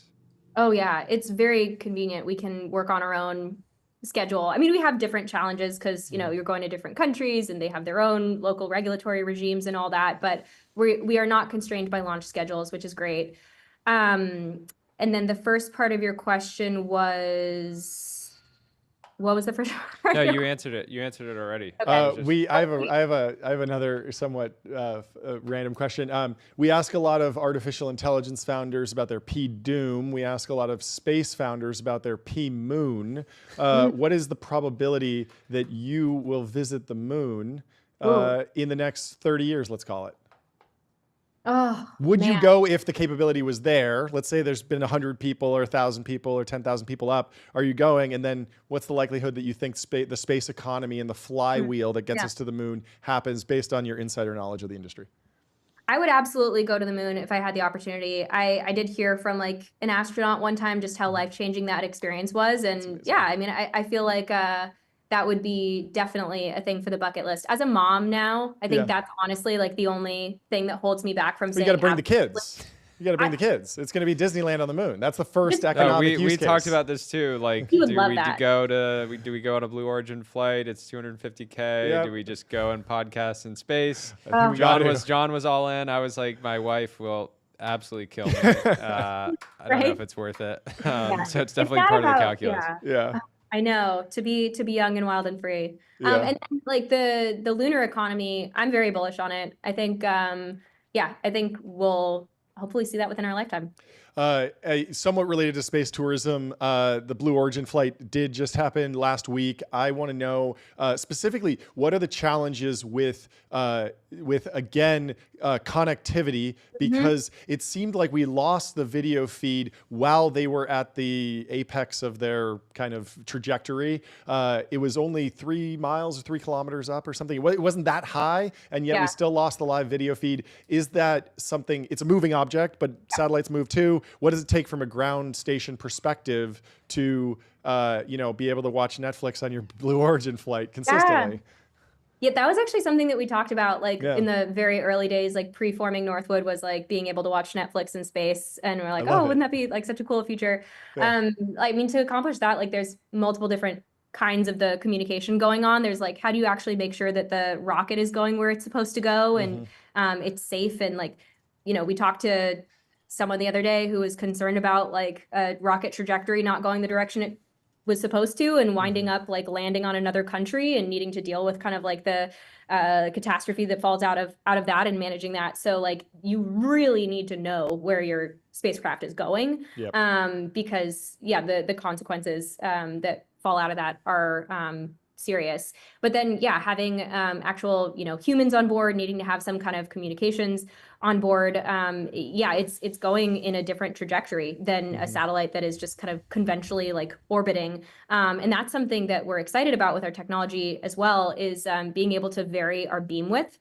So if you think about like the signal as you get further away is kind of like if you were to shine a flashlight on a table, and like the area that the flashlight spotlight covers changes depending on how far away the flashlight is. It's the same thing with an object going up in space. Like it's changing the actual signal propagation depending on how far away the spacecraft is.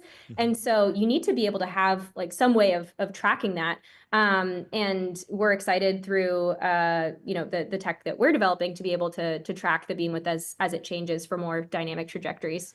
Can you talk a little bit about the long-term mix of customers? I mean, we've all been following Delian's trajectory with Varda. It was talking about ZB land at one point, then it was pharma. Now there's some DoD mixed in there, some government contracting. It feels like a lot of these companies that are doing stuff in space or doing stuff in hard tech, it's dual use. Is there a government angle here at some point, or is that just something you're thinking about in the future? No, it's very near term. It's very real term. Very real term. Very very real. Very real. Very real. Yeah, across a number of different applications. I mean, they're dealing with the same challenges, like if not even more so, where like they have aging assets that are kind of infrequent. Like there's certain networks that just don't have a lot of assets, and they're old and they're vulnerable to outages, whether it's like an intentional outage by somebody targeting that site or not. And so there's been a lot of interest in how that they can leverage commercial to get sites deployed quickly. Like for us in the conversations we're having, we're really emphasizing like we can deploy capability quickly, and we can serve up capability that's like quite scalable. So if one of those outages happens, you'll have that backup and that resiliency. And so as government use cases, like so much of our world runs on space in a way that I think people don't really realize. And so it was, that's been a refrain that you're hearing more and more through government stakeholders, where there's this concern on, if anything goes down in space or through the ground connectivity, it has ripple effects through like a lot of our critical infrastructure. And so for us to be able to, deploy capability that can enable resilience there is something that's definitely resonating. This might be a silly question. Are you guys already making hardware that's actually on satellites? And if not, is that something you would do at some point? Because I imagine when it comes to, reliable communication, you're somewhat reliant on the technology that's actually on the craft. Yeah, it's a great question. I think like so far we've been pursuing partnership there, but like if the need presented itself to stretch onto that side, we have amazing engineers that would be very capable of doing something like that.